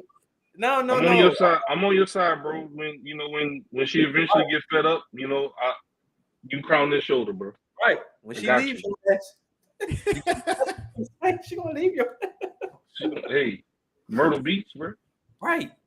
The boardwalk. Hey, I just walked in from work and my wife came in and she was like, "So what you doing? We got to talk about the Saints. It's more than the game, baby. It's even in this house. It's starting to built in over here." I blame Dennis Allen and Chris Olave and Derek Carr, man. They ruining marriages. They are ruining marriages. But one day they're not ruining is the stream, and one day they're not ruining is our Week 8 picks. Are you guys ready to make our picks for Week 8? Yeah, how we did last week though? Shit! I'm sorry, y'all forgot to completely. Yeah, you forgot to introduce somebody. Actually, I could do it right quick. So I'm gonna need. Hey, Ziggy, put up the picks for Week 8, and y'all carry the show. I'll put up the Sean. I don't know. Just say something while I put us up. I'm trying to find out where that Cowboys fan at. I know he's somewhere. Yeah, you would think that he was going to show up today, right? Like this is a big matchup. Somebody say because you got Cowboys. a matchup. Oh yes, got a big game. You think he's scared, Sean? You think he's scared? No, not really. If the Patriots with Mac Jones can beat Buffalo, I have high hopes that we have a fighting chance to beat the Cowboys. I know, but I asked, do you think Evan is scared to show his face? That's why he's not showing up tonight. I think he's celebrating because of the Rangers in the World Series. And shout out to the Rangers. I got no beef with the Rangers. Okay, so all right. So last week, guys, I had 1, 2, 3, 4, 5, 6. I went 7-6. Not bad. Okay, good job, Jono. Sean, you had a pretty bad week, Sean. You went 5-7. That's not too bad, bro. 5-7 is not too bad, Ziggy. Shut up. Yeah, I'm Well, sorry, you bro. know what? It's better than you, Ziggy, because you went 4-8. I'm just trying to be like the Saints, bro. Yeah, the Saints are letting you down, money. It's trying to rub off on me. Oh man. So not a good week for our picks. Sean, it wasn't a good week for you in fantasy. You just had a pretty poor week. The Rams lost, your fantasy team lost. You had a bad week in picks. Maybe you might get it together this week, Sean. Yeah, I know, bro. My first loss in your league, but I got to move forward. I got another tough game. Every game I play is tough because I got to stay afloat, keep the points rolling in because I got good competition. So I got to keep it rolling this week. It's all good, though. Two teams that definitely are trying to keep it rolling are the Bills and the Bucks. And I can argue, I know they have a positive record right now, but the Bills might be the most disappointing team in the league right now. If you just look at the eye test, they don't seem to have that spark that everybody is accustomed to from the Bills that makes you think, oh, this team is definitely a contender in the AFC to make it to the Super Bowl. They lost to the Patriots last week, and we all thought the Patriots were the worst team in the league at going into that game. And man, I follow a few Bills fans on Twitter, and they are fed up. Like they are starting to think that their window is closed. I don't know if their window is closed. I think it's not as open as it used to be, but it's still cracked open enough that you never know what can happen. But they have got to get it together. Hopefully, for our sake, Ziggy, they get it together against the Tampa Bay Buccaneers so that our NFC South division odds continue to stay afloat while we deal with our BS in New Orleans. So because they're at home, I am going to go with the Buffalo Bills, even though that they have a lot of work to do to kind of get back into that contention level with the Ravens and with the Chiefs and whatnot. What do you got, Sean? I'm gonna roll with the Bills to bounce back. Baker Mayfield showed me that we can't trust him, and now he's about to go on the road to Buffalo on a short week. I'm gonna roll with Buffalo to bounce back. I got them as a 10-point favorite, though. And Ziggy? You doing odds too? Yeah. Sean always about them odds. Yep. I'm going with the Buccaneers. Okay. Oh, yeah, Ziggy, the Bucks? I'm not mad at it. Why? I'm just being honest, bro, because I don't know. I just feel it. I feel you. Hey, no. I think let's see if you're going to go with two straight. Let's see if you're going to go straight to NFC South teams. We have the Houston Texans versus the Carolina Panthers, the battle of the rookie quarterbacks. And I know Carolina fans right now are looking at CJ Stroud like, God damn, we picked the wrong quarterback. I think that stays the same sentiment this week. Give me the Houston Texans. I'm going to roll with you, Jono. I think the Texans going to come do their thing. CJ Stroud going to make a statement. Panthers beat, what's his name? Bryce Young. He played good before the bye week, but it ain't enough. Give me CJ Stroud and them by 6. Got him by 6. Ziggy? Go ahead and grab that broom, Jono. Oh, Ziggy. I don't know you was on last week, but trust me, we going all out on the Jono Barnes show now, folks. Ladies and gentlemen. This sweet more than a game. Go ahead, grab that broom, big dog. Oh my God. Come on, man. Next game, please. Oh, Sean, you know the next game. And unfortunately, Evan is not on the show, so we don't have the great trash talk that I thought we were going to have. But we have the Los Angeles Rams against the Dallas Cowboys coming off a bye week. The Rams kind of are in the same predicament as us, just like wishy-washy. Some weeks they look good, the next weeks they look horrible. They got screwed last Sunday, which was just a most beautiful thing to watch. Just absolutely. Ziggy, you saw how they got screwed, huh, Ziggy? Yeah, they felt they gave it a it was like a bad call or something, right? Oh yeah, no, It was Ziggy, like look. they gave him a first down, but it wasn't. Look how short he was, Ziggy. Look at the yellow line and look what Kenny Pickett was. First down. Ain't no fun when the Rabbits got the gun, huh, Ziggy? That's what that franchise and that fan base deserves. You know what else it deserves? Another ass whooping, because I do, and I hate to say this, I got the Cowboys beating the Rams. They're going to come off the bye week with fresh legs. They're going to run the Rams out the damn building, and the Rams are going to be 3-5. Ziggy, who you got? I got the Rams, bro. I ain't gonna lie. Cooper Kupp came back. He about to just force feed him the ball.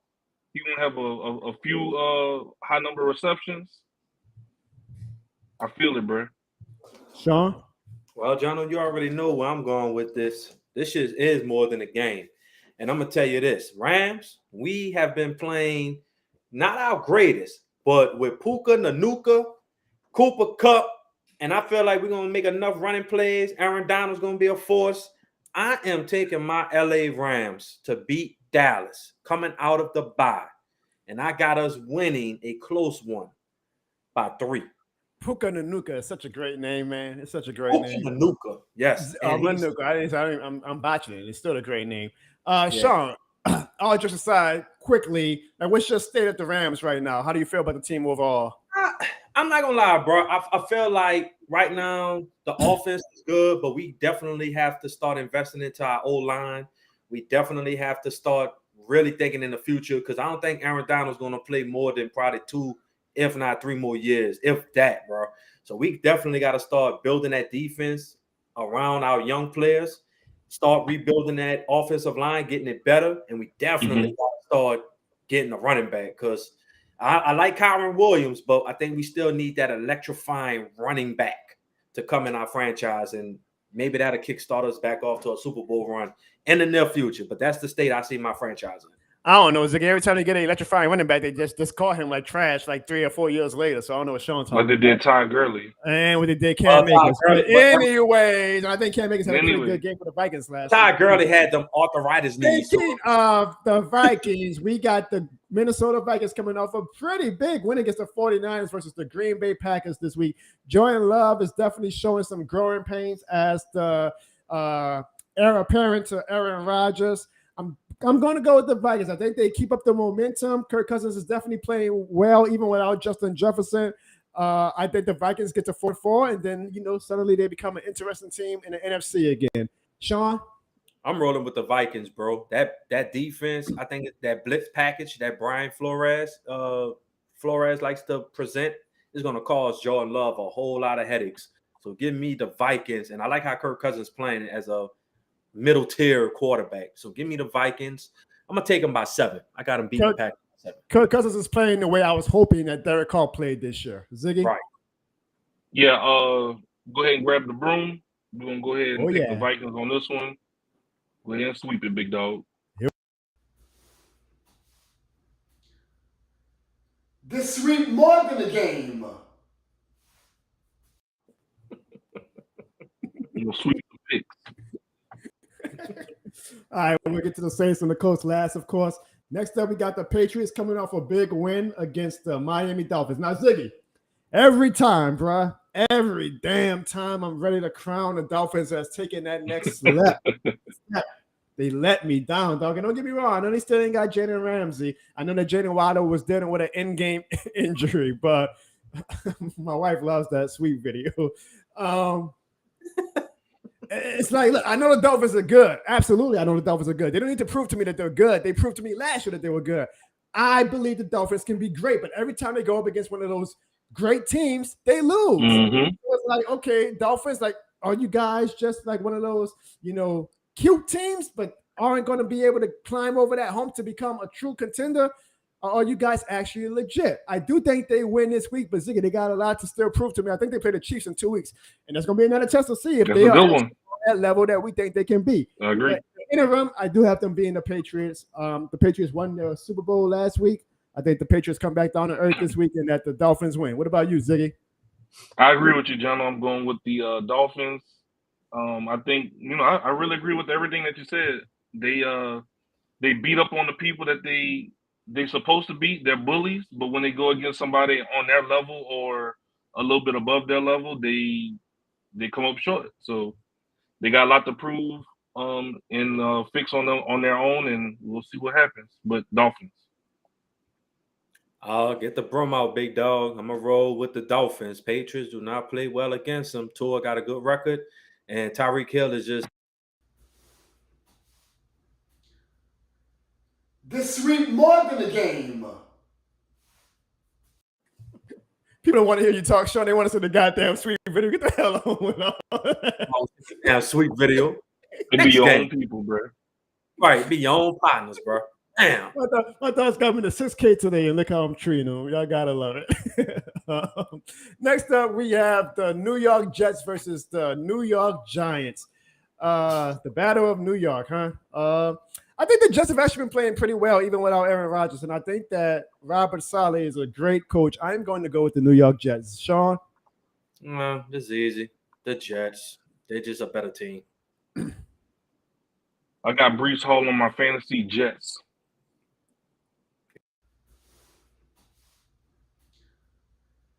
This sweet more than a game.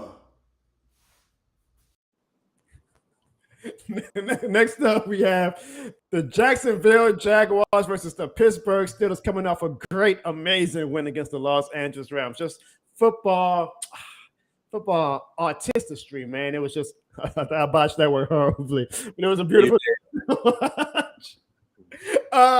but the Steelers come back down to earth. The Jaguars been hot, bro. Now, look, they haven't looked like great in their wins, but they're 5-2. So it's like, okay, are the Jets building something here? They don't look as sexy as the Dolphins 5-2, but they're 5-2, Ziggy. So hey, Miami ain't got Florida online. Jacksonville said we got something to say too. I'm going with the Jaguars. Stand up? Ziggy, who you got? I got the Steelers. I'm rolling with the Steelers, Jono. I gotta go with the Steelers. They impress you after being y'all, huh? Yeah, and then TJ Watt. I don't think Trevor Lawrence 100%, and I think TJ Watt and that defense is starting to kind of get together. So give me the Steelers in this one, unfortunately.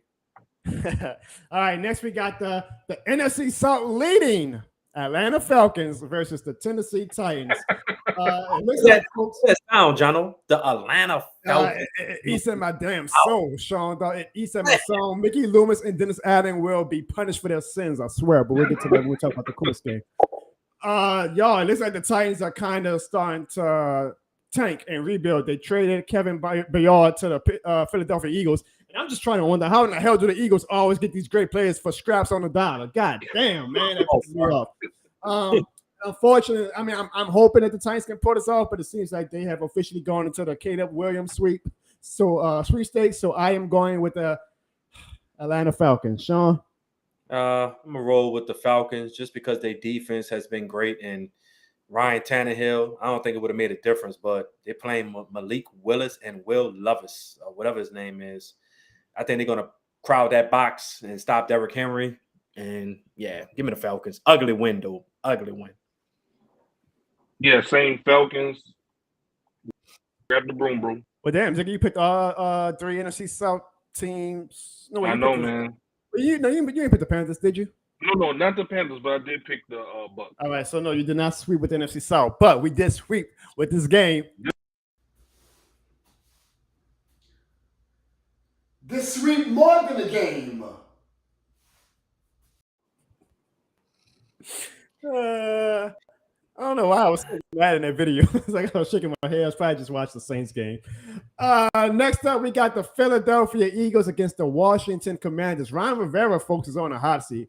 The Washington fans, I saw even Magic Johnson, part owner of the Commanders, was not happy with losing to the Giants. And Ron Rivera better watch out because there's a guy over his shoulder named Eric Bieniemy who they might want to give a shot at the head coaching spot if the Commanders keep losing. And I think they keep losing this week. I am going with the Philadelphia Eagles.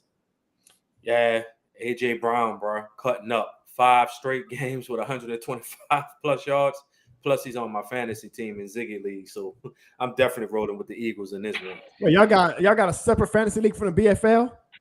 Yeah, and I'm actually 5-2 in that league too, John. Man, so. what? Y'all, no wonder I've been giving y'all my heat today. Ziggy, who you got? Y'all pissed me off with that. Man, we got Eagles, bro. Man, play the. This sweet more than a game. I just don't get it. I'll open you guys to my channel. I give you guys a slot in the greatest fantasy league of all time. And Sean gonna come with some. Oh, I have another. Me and Ziggy have another league. Right? Is the Barnes family league not good enough for you guys? What's up? I mean, we can got an old trophy. Look at that. You can scrap the picks right now and just talk about that because I'm a little. That threw me off a little bit. I don't want to see that damn trophy. It's not the BFL belt. Put that down, Ziggy. Get one of those. But just think about it.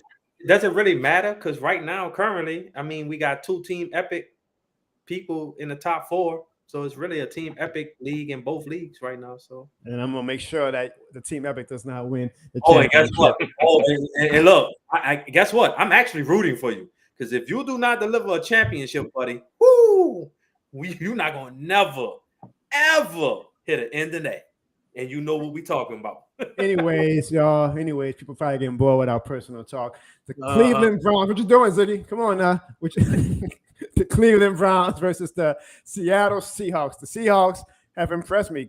Geno Smith has shown that he is not a one-year wonder. He looks like he's the real deal. Now, the Browns are a very quiet team. Like, their defense is really good, even though the coach put up a lot of points last week. But Myles Garrett, man, that man literally won that game by himself last week. And I know that Deshaun Watson has not been what they thought and is honestly probably going to go down as the worst contract/trade of all time. But shout out to the Browns for still being 4-2. I'm going to go with the Cleveland Browns on this, folks. This is a tough one, Jono. It might be the game of the week, Sean. It might be the game of the week. It might be. The Browns did give up a lot of points to Minshew in the Colts. I want to take the Browns, but I think they run with that backup quarterback is going to come to a halt. I think I'm going to take the Seahawks just because they're at home, though, bro. I'm going Seahawks. Ziggy, are you afraid to show your face because of how much of a Judas you are by starting another fantasy league over mine? I understand. Trust me. You ain't got to say nothing, homie. I understand. Next up, we got the Baltimore Ravens versus the Arizona Cardinals. Easy work. Baltimore Ravens. Yeah, Baltimore. Get the broom. Yeah, I ain't even got this Ziggy pick. I ain't even got this Ziggy. This sweet more than a game. Now we have the Kansas City Chiefs versus the Denver Broncos. Didn't they just play like 2 weeks ago? Yep. Boy, I tell you what, if I don't know if Taylor Swift is going to be there, but that boy Travis Kelce shows out when she at the games, I swear. Well, whether Taylor Swift going to be there or not, you definitely got to pick the Kansas City Chiefs in this one, right, Sean? Yes, sir. I'm right with you, buddy. I don't see the Broncos doing nothing this week. Give me Patrick Mahomes and the Chiefs. Ziggy? Give me the Chiefs.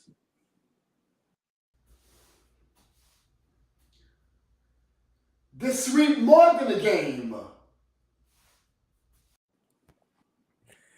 Now we got a sneaky good game coming up. The Bengals at the 49ers. Some even were calling this a Super Bowl preview before the season. The Bengals are coming off a bye week, so hopefully that gave Joe Burrow enough time to rest his leg that he can get back to the Joe Burrow that we know and love.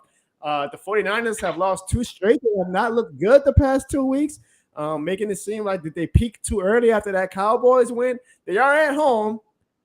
This is a tough one, actually, man. I don't know. I feel like this is a big game for the Bengals. The Bengals might come into this game real motivated to show that, their ugly start was just that, an ugly start. But now that they're got the wheels in motion, they're ready to show that they are still a contender in the AFC. It could go either way, folks, but I'm going to go with the 49ers because of the home field advantage situation. Ziggy, who you got? I'm going with the 49ers. So hopefully they're going to get everything back in line. Like Jono said, losing 2 straight. You think the 49ers going to lose 3 straight? I don't know. So I'm going to go 49ers on this one. Sean? I'm going to go with the Bengals. I think the Bengals coming off a bye, Jamar Chase, T. Higgins. 49ers couldn't stop the backup wide receivers. Vikings. T. Higgins and Jamar Chase, Joe Mixon and them dudes. I'm going to take a chance and go with the Bengals, bro. I think Joe Burrow going to make this I wouldn't say a statement game, but just to, like you said, to let people know, look, we still contenders in this AFC. So give me the Bengals.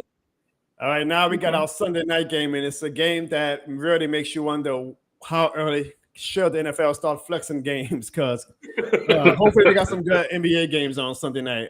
Also, update, the Nuggets are up 108-96 on the Lakers right now with 4 minutes to go in the fourth quarter. It's a great day to have basketball back, folks. We will be doing more basketball talk, especially when football season ends, because you have 3 big NBA fans right here. Very big.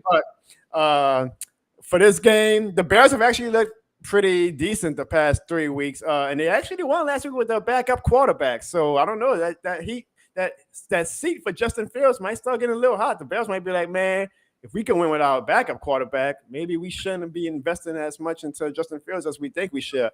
The Chargers, as always, one of the most disappointing teams in the league. It seems like it's been like that way for the past 10 years now. And I will say this, I think, Sean, we talked about this last week, man. Justin Herbert, got all this hype, right? He's great. He's on the Mahomes level, and he never proves it. He never makes the big throw. He never shows that he is really that guy, and it starts to make me wonder. Don't get me wrong, top 10 quarterback, I would do backflips if he signed with the Saints or traded with the Saints. But I just think that it's a thing where the media starts to overhype these guys because they're always looking for contemporary for Patrick Mahomes. And maybe Joe Burrow was a closest one to that, but then they start saying, oh, Josh Allen is a contemporary. And Justin Herbert, let's slow down. Let's slow down. They were saying Brock Purdy for a while. They were like, yeah, Brock Purdy is much better than the fans give him credit for. Okay, y'all. Justin Herbert, man, it's kind of been, don't get me wrong, good quarterback, but he's not great the way that he's hyped up to be. However, I do think he's going to be great this Sunday. I got the Chargers. Ziggy? I got the Bears, actually. Okay. I'm going to be on your side, Jono, and take the Chargers. Justin Fields, if Justin Fields was playing in this game, I kind of would have went with the Bears because the Chargers defense is trash. Now you ain't got no respect for the backup quarterback who won last Sunday? I don't, bro. He's going to be on the road. You're not at home. Even though it's technically a home game for the Bears, because I should know it's just not a complete home field advantage for us. No way every week. So, but I got to see how this kid does prime time in a pretty much short week road game, prime time, Sunday night. I don't see Justin Herbert losing. If the Chargers lose this game, what's his name? Staley, he's fired. He's going to probably be fired. I don't know if he's going to get fired this game, but he's definitely not going to make it past this season if they don't make the playoffs. He's on the hot seat. But all right. And finally, Monday Night Football. I don't know why the Raiders got so many damn primetime games this year. It's not like they were good last year. Las Vegas. They're not even in Vegas, though. They're in Detroit. Maybe my dog Eminem is going to be at the game. And I apologize to my Lord and Savior Eminem. Last week was his birthday, and I wanted to show him to sing happy birthday to Eminem, but I completely fumbled that opportunity. But happy late birthday to the greatest of all time, Eminem. Hopefully Eminem is at this game because the Lions are definitely going to get back on track and beat the Raiders. What's so funny, Sean? What's so funny? Anyways, like I was saying, hopefully the Lions are going to get back on track and win this week against the Raiders. Ziggy? I agree with you, John. Those Lions get back on track, and then they come out with a win on this upcoming Monday. And Sean? Get the broom out. Showing support for golf. I'm pretty sure it's going to be the last time we play this clip today because I know for the Saints and Colts game, it ain't going to be no damn sweep. But here we go, folks. One last time. Cinema at its best.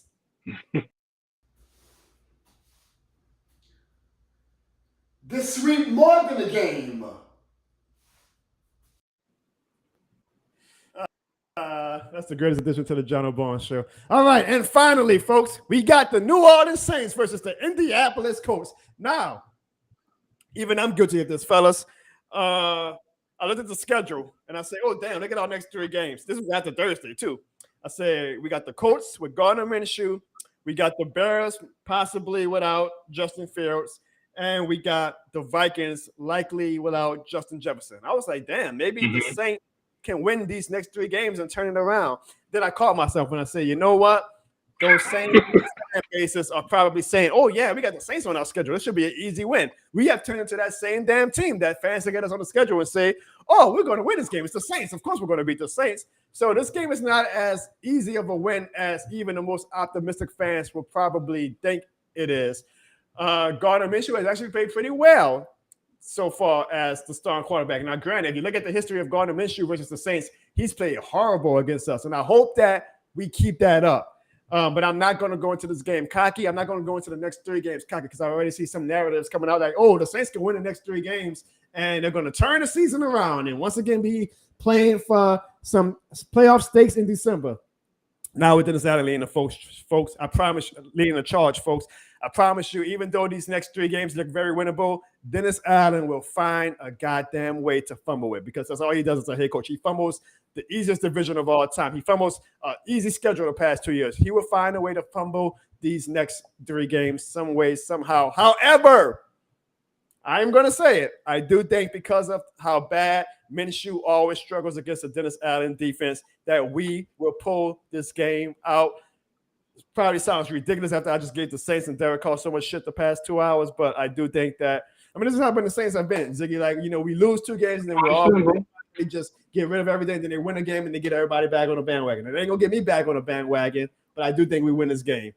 Sean, who you got? I think this is going to be a very low-scoring game. I think the Saints is going to come out motivated. They're going to come out pissed. I think they're going to come out with something to prove. And I hate to say it. But I think the Saints are going to bounce back this week. Oh, shit. And I think that they're going to shut down that Colts running game. They're going to make it competitive, of course, because that's what the Saints do. But I'm a realistic NFL fan, and I think the Saints, two tough losses. I don't see them going 3 straight. No, not to the AFC South. No. Give me the Saints. You're giving us too much credit, my dog. Ziggy, who you got? Jono, get them damn brooms out, big dog. Oh, who would have thought? And I even got a score for you. I guess everybody wants to see the video one more time. I thought it was over with, but just like I lost my. I was trying to get something clever, but say it again. This week more than a game.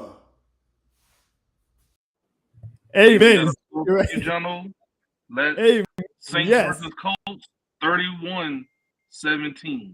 Hey man, let's hope we create that. Now, it's like, you know, every time we play the Vikings, how they show that Minnesota Miracle play. Mm-hmm. I hope that let's keep that same energy for the national media and show the damn Super Bowl. If they're gonna, you know, they always show the Saints whenever we play the Rams, the no call. The history. We play the Vikings, they show the Minnesota Miracle. We'll show the goddamn Super Bowl, and if we play the Colts this week, I want them to keep that same damn energy. Good job, Jono. I agree. Thank you. So wow, I'm shocked, guys. So after the past 2 hours of shitting on the Saints, we picked them all to win. This is why I was gonna pick them regardless. This is why Mickey doesn't give a shit about the fan. He's like, man, shut the hell up, pick us to win and give us our money. He said, all we do is jibber jabber. That was a great game, man. That was a great game. Well, it remains to be seen. But boy, no matter what, the Saints have some problems going on internally right now. We'll see if Derek Carr and the receivers get on track. We'll see if Derek Carr can kind of win the locker room back. Not saying that he's lost it, but it sure looks like things aren't smooth sailing right now in that locker room. And we all know, though, the cure to anything the franchise is going through is always just keep winning. So you win this game, then a lot of these problems don't look as bad as they do this week. Should be a very interesting game. I will not be shocked if we lose, but I do have us winning, and I hope that next week on our show at the mid-season point, it would not shock me, actually, for us to be at 500, because that's exactly what Dennis Allen has basically been, an up-down coach. That's true. So it would be very fitting next week at the mid-season point if we are at 500. But Fellas, what a great show we had today, man. We went over 6,000. That was a beautiful thing. It was awesome. I appreciate, again, all jokes aside, Ziggy and Sean for everything that they do for this channel for me and everything they do for this show. I appreciate all of the fans and all 41 people we still have in the chat right now. So thank you guys for listening to us ramble and all that good stuff.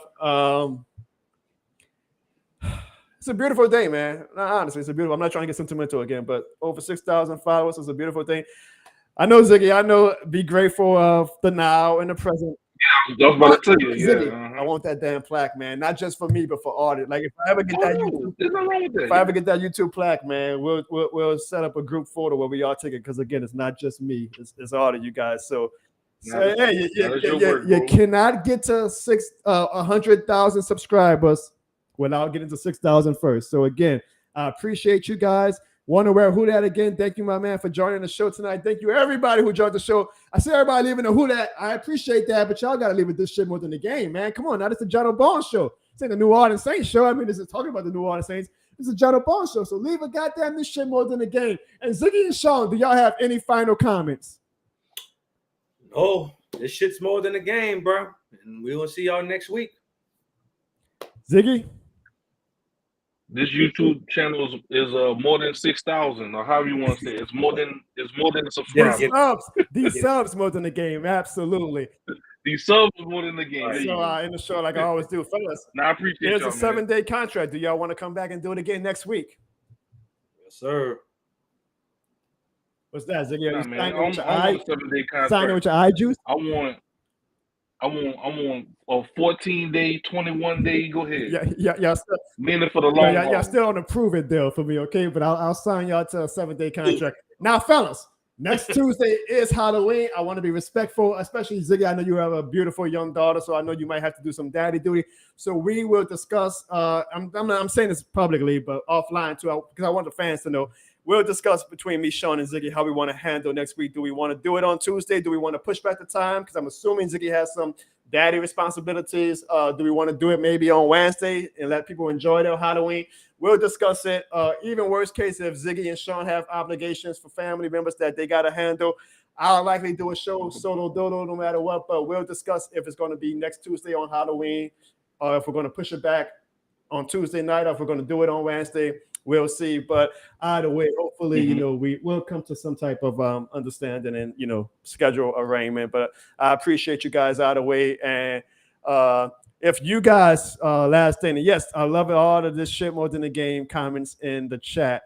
If you guys, speaking of Halloween, do not want to have any of the kids show up to your house, all I say is pause your screen, screenshot this, and print it, and I promise you, you will have no kids show up to your house. Thank you guys for joining the show. It's shit more than a stream.